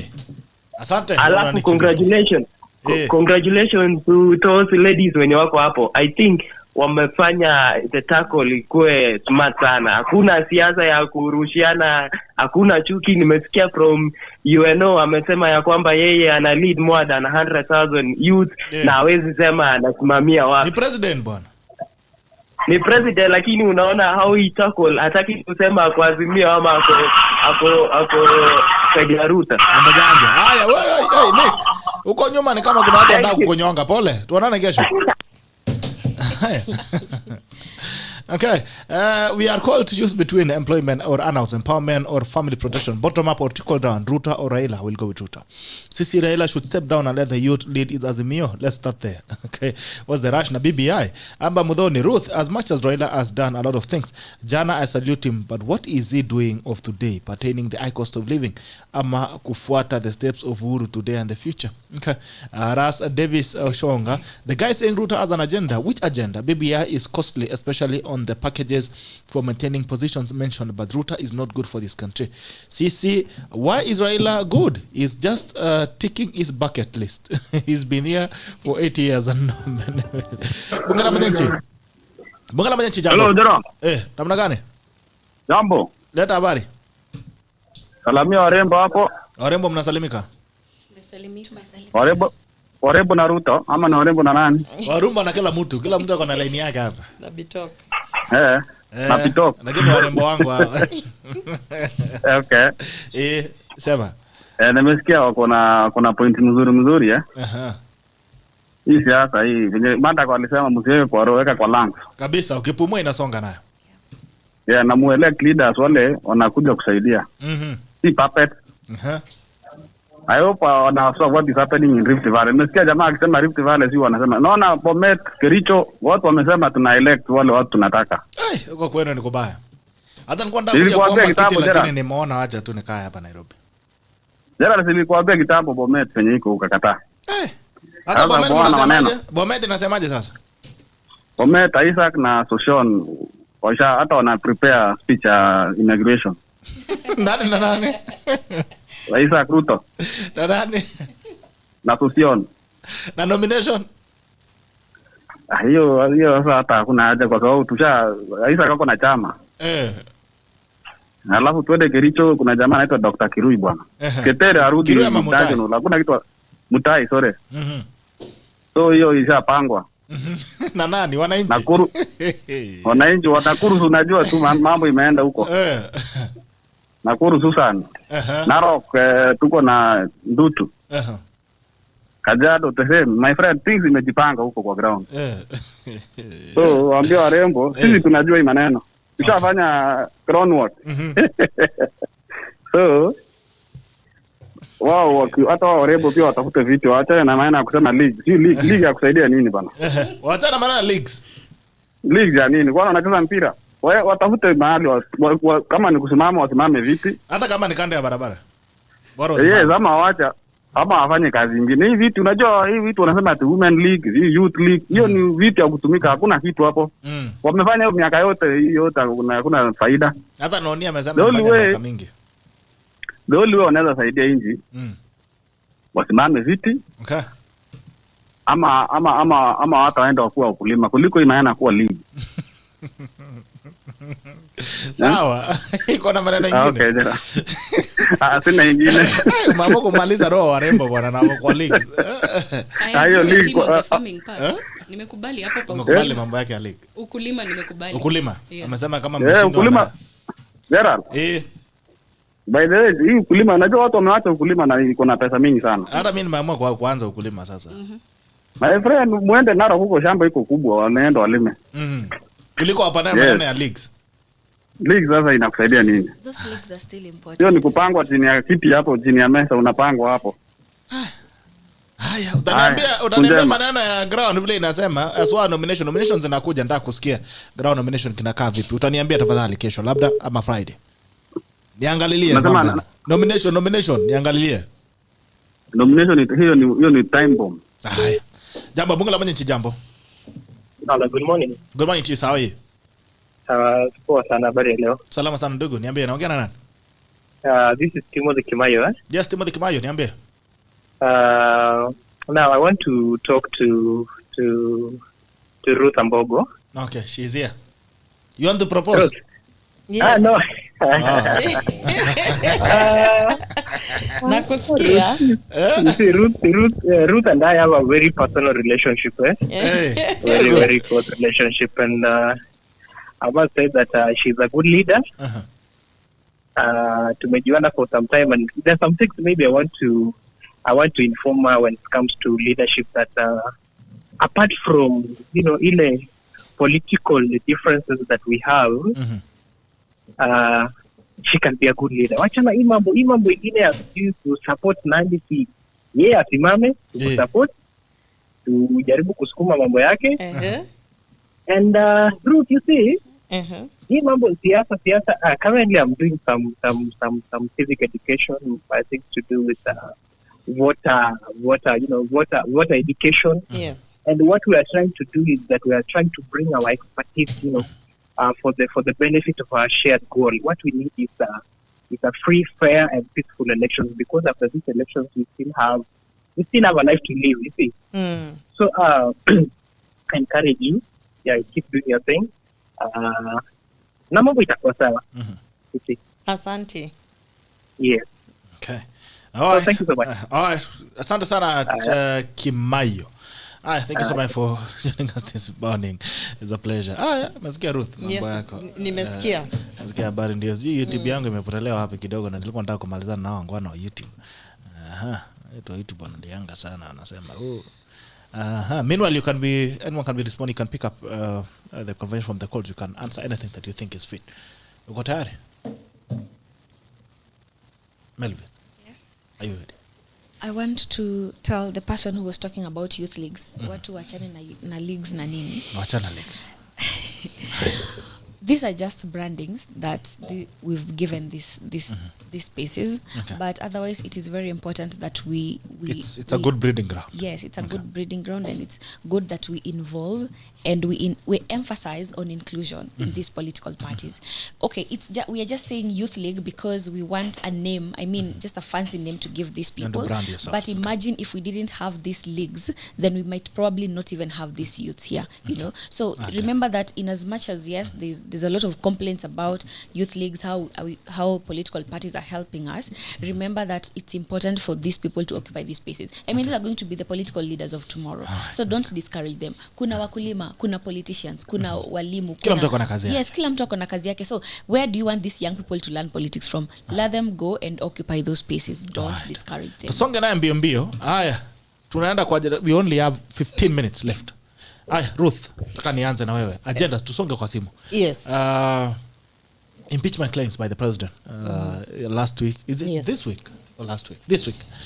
Is it this week or last week? He had a meeting with elders from Mount Kenya region, and he spoke about a plan apparently by the deputy president to impeach him, or to overthrow him, or to coup him, or to all those things on his administration.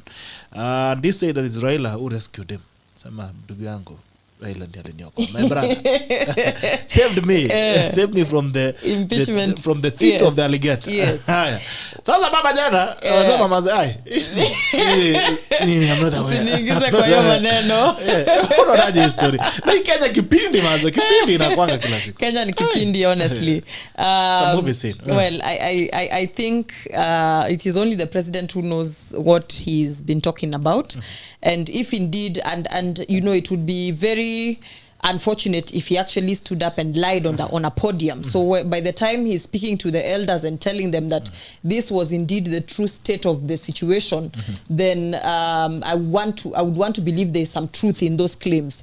And if indeed the claims are true, then we are looking, we are actually, it's an exposition of the kind of leader that William Ruto is. You know, this is someone who would definitely thrive in chaos, someone who is not ready to when in a position of subordination is not ready to serve as he ought to, and somebody who was very much ready to take over reins of power when his time had not yet come. And I think more and more of these revelations will definitely come forth, the revelations that would now convince Kenyans even further as to why the president could not sit on the same table as the deputy president, and as to why he does not support the deputy president even though he had previously intended to do so. So I think it is quite unfortunate if it indeed it is true, and it would be unfortunate. It would actually not even be in the character of a president to stand up and lie before people. And I mean, I would want to understand the position that Raila takes, because you know, in this election some things are very sensitive, and so maybe he might want to take a back step and say, you know, maybe I was not not involved for the sake of his own politics, because the relationship between the deputy president and the president is actually quite complicated. So for him to take a back step, it could just be a political move to protect his own interests politically. Remember that he's a candidate and he's taking his election very seriously, so it could just be to protect his own political interests.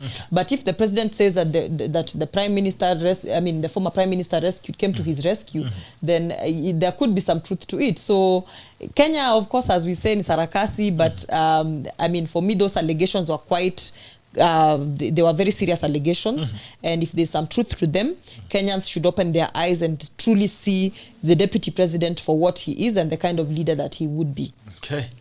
Haya. No si msoloni.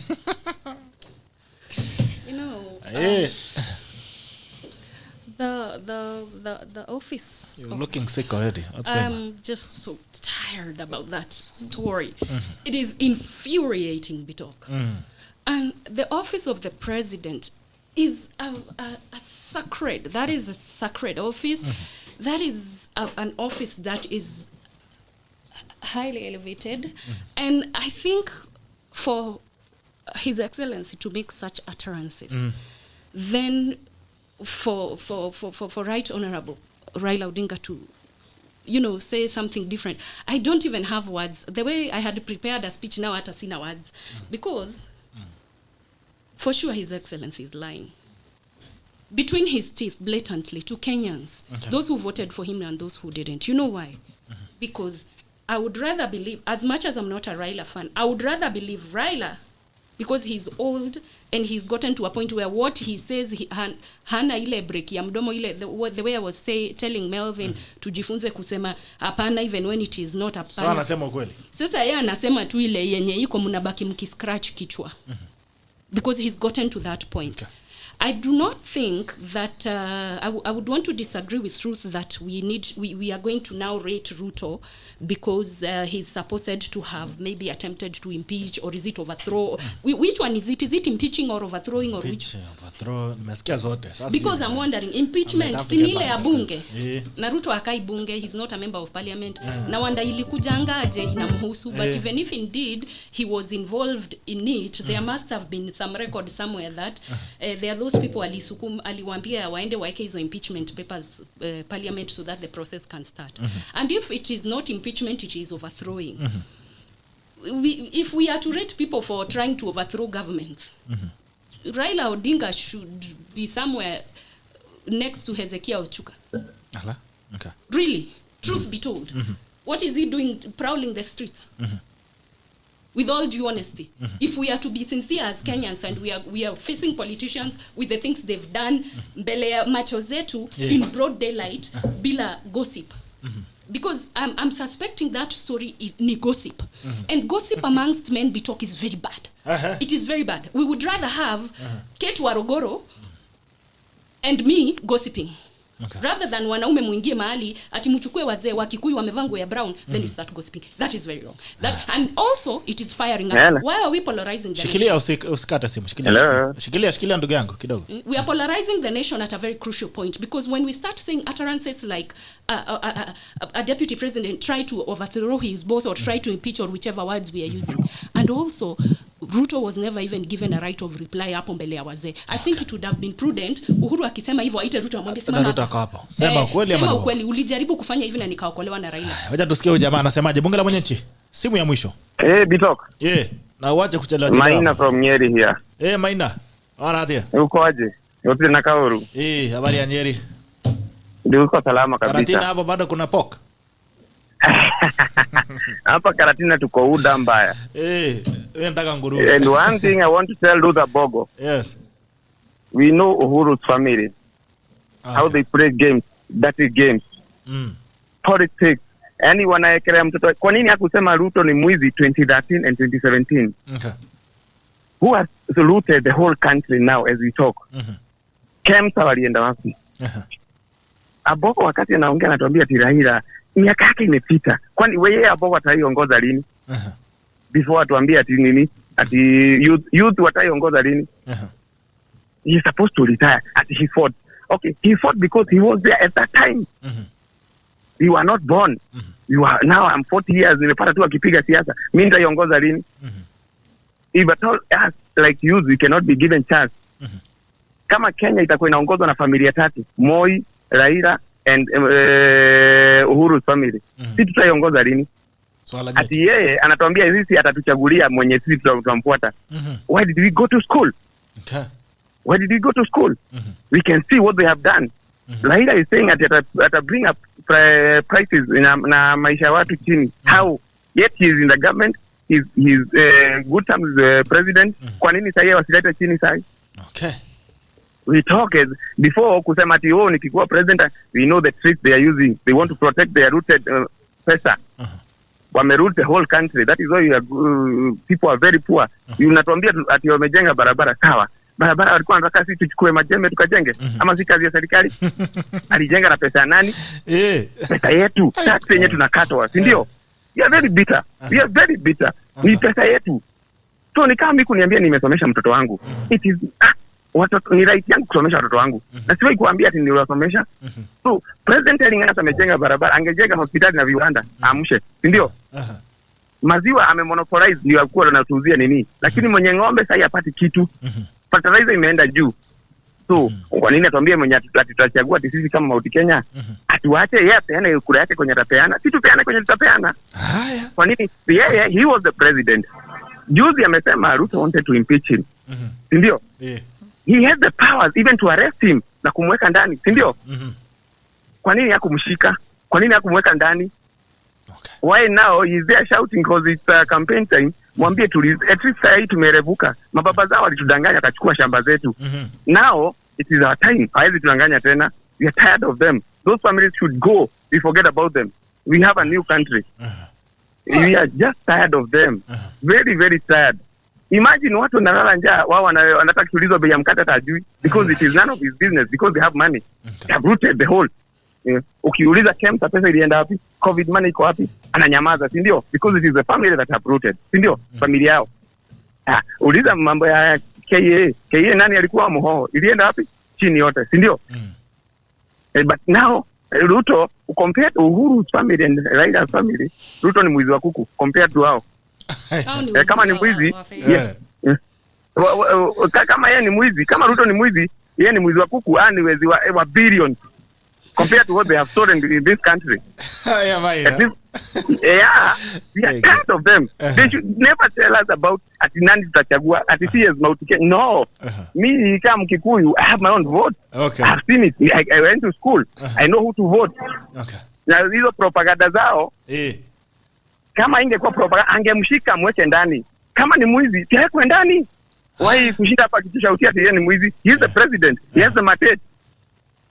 Now, why 2013 kusema ni mwizi? Because hiyo mambo ya use and dump tumekataa. Use and dump tumekataa na tumefika mwisho. Tumekataa. Thank Maina. Hata vijana pia waache kutumiwa. Ambia AMBOGO. Akaba anakusikia. Wewe direct. Namwambia wewe utaiongoza lini na miaka yako? You are young, fresh. Ulaida is not updated up to date. He's not up to date. He's an old software. You are a new software. Yes. So stop telling us that alipigana because he was there at that time.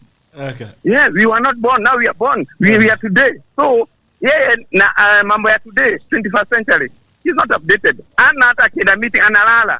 He's not getting anything. And that is Uhuru wants him to manipulate.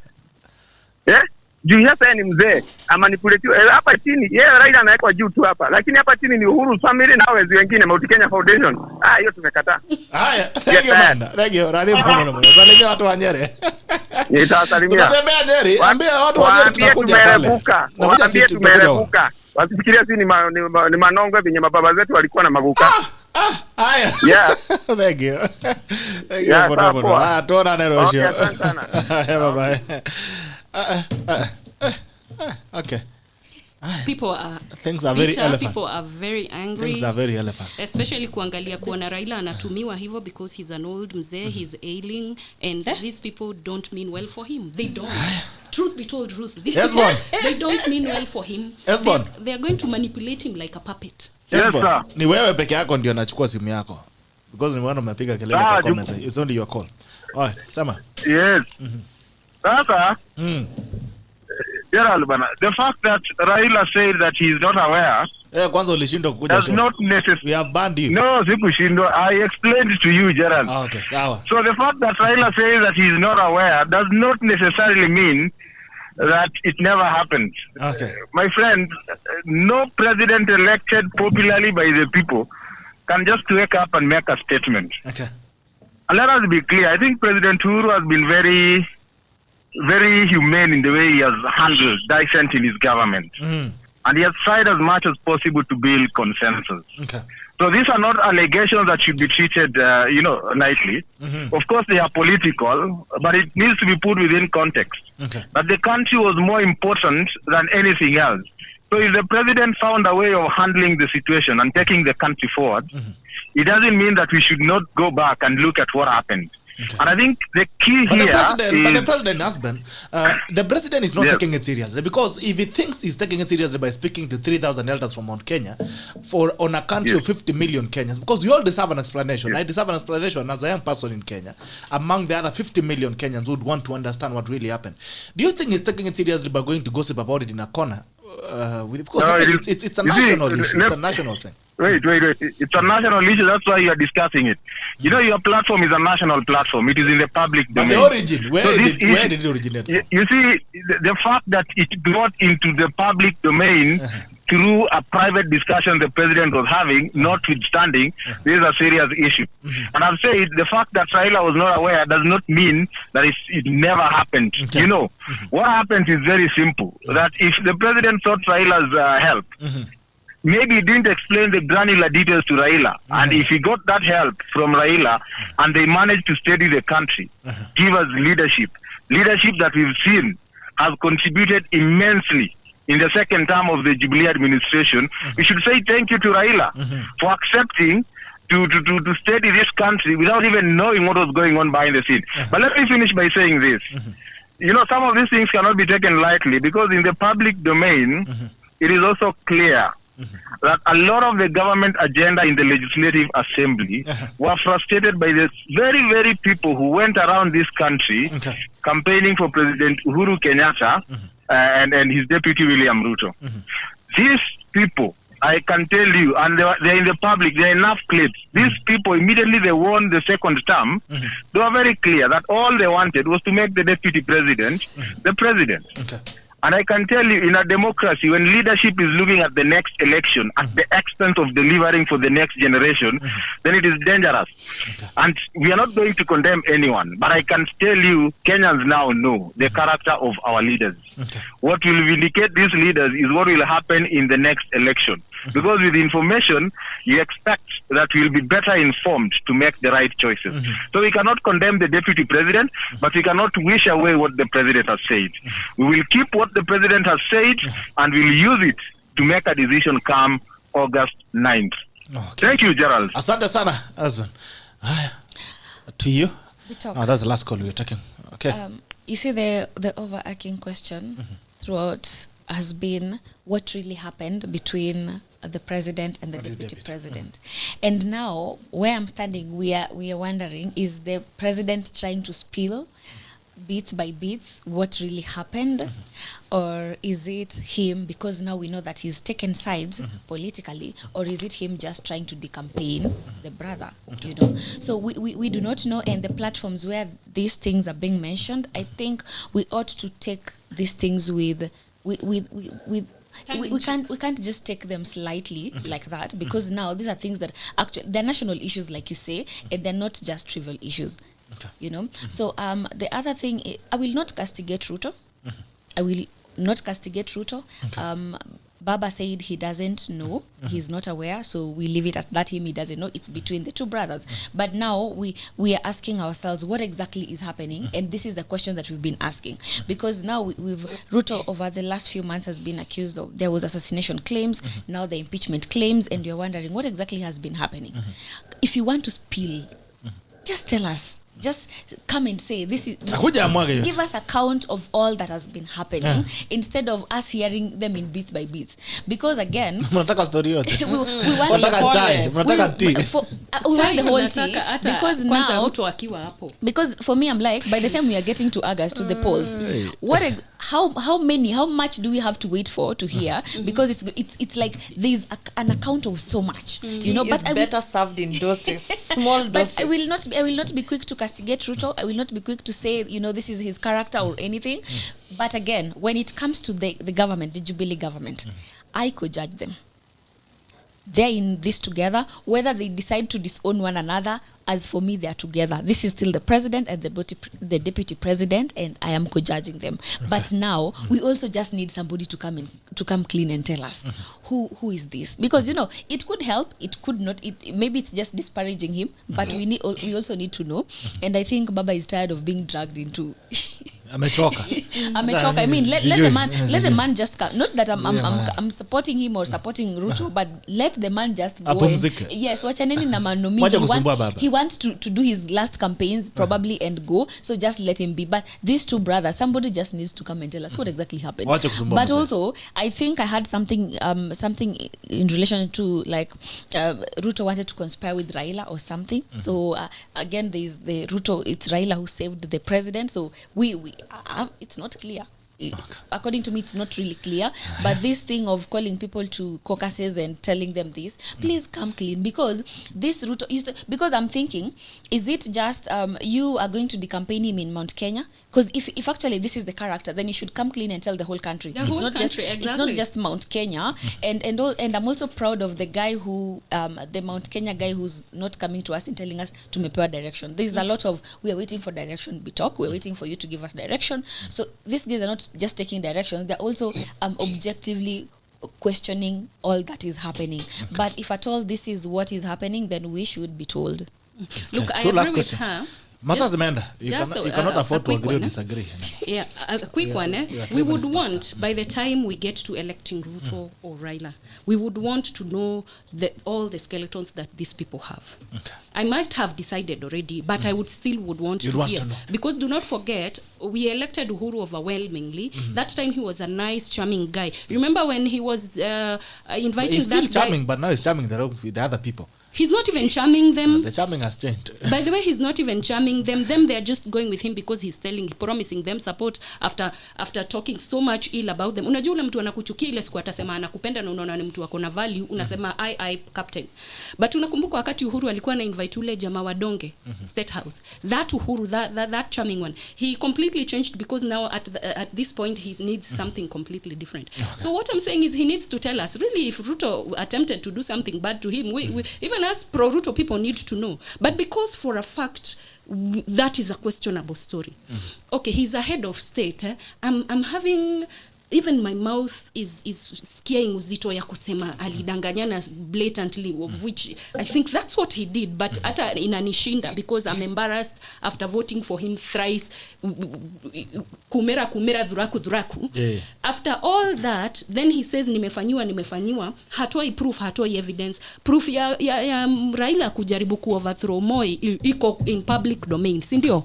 Kabisa. It is in records and books. If you follow Othiambo Levin Opio, the historian, the guy from London, he keeps stabling stuff with evidence. So yes, we know those people. Raila was not in detention because he's a saint. He was not locked up by Moi because ati kwa sababu Moi ni mtu roho chafu. It's because this guy tried to overthrow a legitimately sitting president. Who took over from a gentleman who passed away, God rest his soul. Then Raila akakaa hivi wakiwa na Jaramogi, because Jaramogi was also under house arrest, wasn't he, at that time? Tuachange kushinda tukiambua Raila alipigania saa ngapi?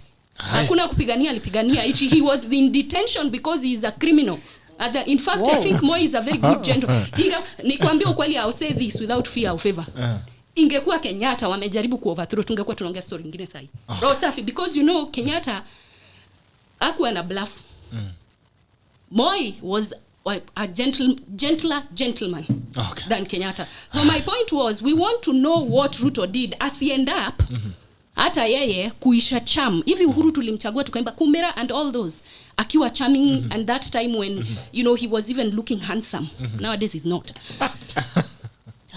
Ruto na yeye asibadilike. So we would want to hear all those bad things that are there. Ya kila mtu skeleton. Alafu unajua wanajuana miaka mingi, zile siku za Makto akiambua atoke bunge wakati alikuwa nominated. Wanajuana miaka na mikaka, isn't it? So we would want Uhuru atuambie ukweli wa huyu jamaa mwenye tunasema tunapenda sana, ndio tumpende tukijua huyu jamaa na uzuri wake. So sio mambo ya kuita wazee wa Kikuyu, alafu wao wazee bitoka hata si wazee wa Kikuyu. Adhuri ya Moherega, we know them. See, as your Adhuri Amore, let me put it in Kikuyu for those who understand French. Adhuri Amore is mzee mwenye amekuwa Moro is like kupewa hiyo uzee wa kijiji. Is a process. Those are brokers, bwana. Tuache kudanganywa. He takes a few brokers. He gives them some few thousand shillings here and there. And they wear those brown stuff, and he tells us ni waze. Then he takes them to a powder farm. Then he takes them to another joint. Then they come out there saying, as the mountain, which mountain? The same mountain being eaten by jiggers. The same mountain, people are dying of the same hungry mountain. The same poverty levels in Mount Kenya are very high, aren't they? We've had how many presidents? 3. You are telling me what now?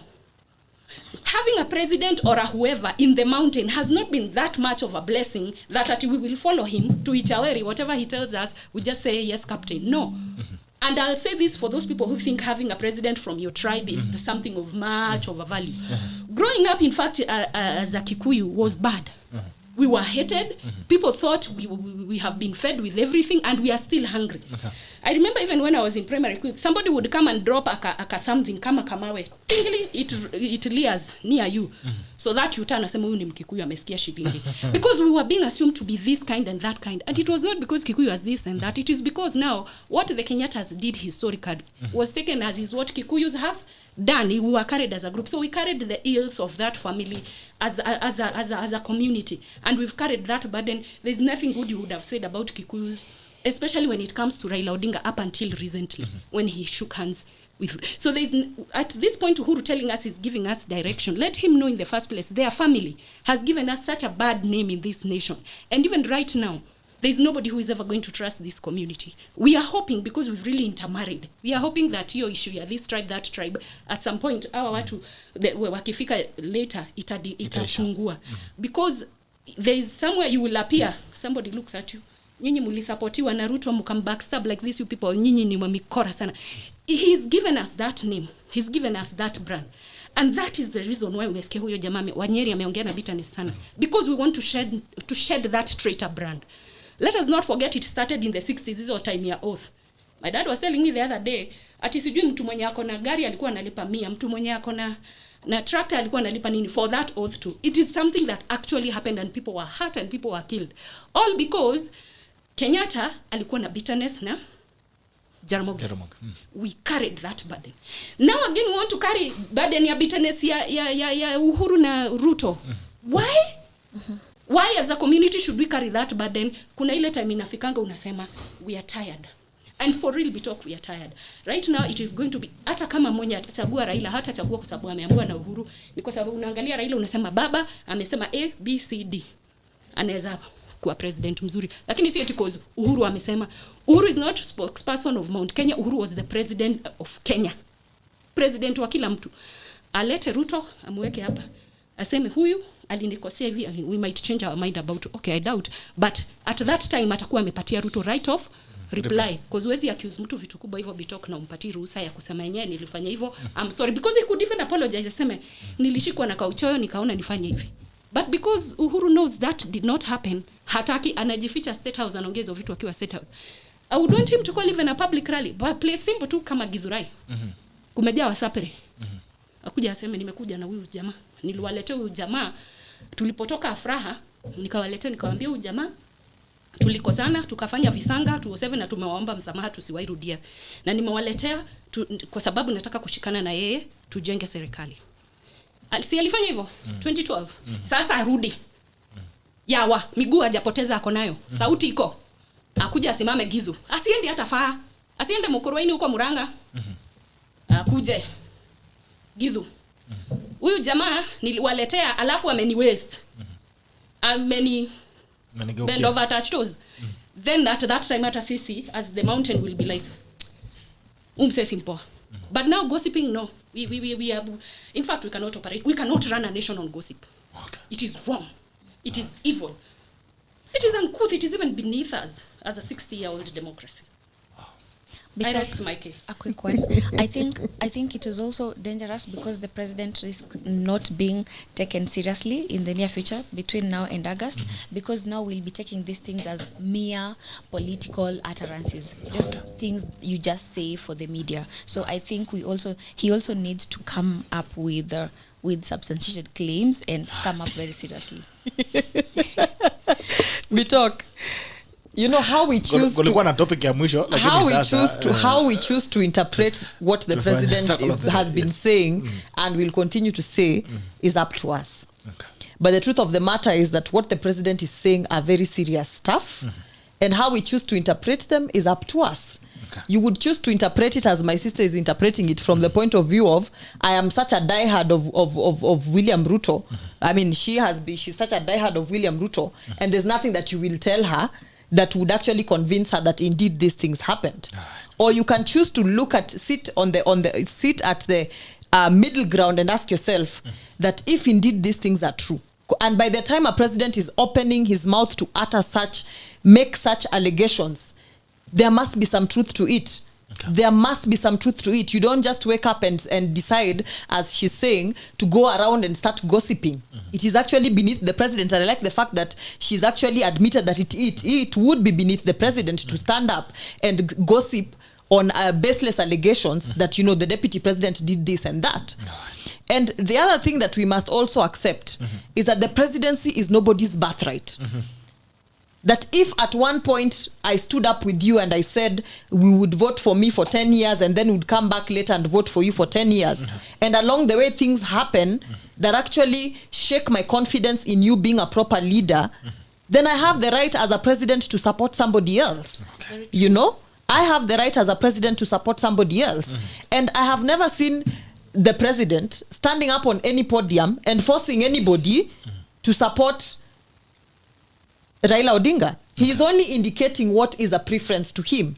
Different presidents have different styles, and I know somebody would come up and say, other presidents were not involved in the succession of their tenures. They were not involved in deciding who becomes the next president. But every president has their own style.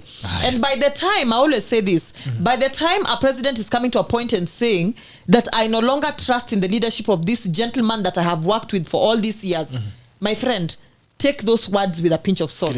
Least you come to a point where you elect that person and then you say, I wish I knew. Okay. We wish we listened. All right. Thank you, ladies, for coming in. It's been a pleasure having you on the Siasa Wednesday edition of the 30th of March 2022. Imekuwa tarehe 30 mwezi wa 3 mwaka 2022. Siasa Wednesday. Tumekuwa na warembo hapa, NONI MSOO. Nasema haituasa Mudhoni. Haya, imekuwa pia na MELVIN, THOGO, na pia RUTH AMBOGO. It's been a pleasure having you. I'll see you guys again soon. And I think it's time we took a challenge as Wananchi.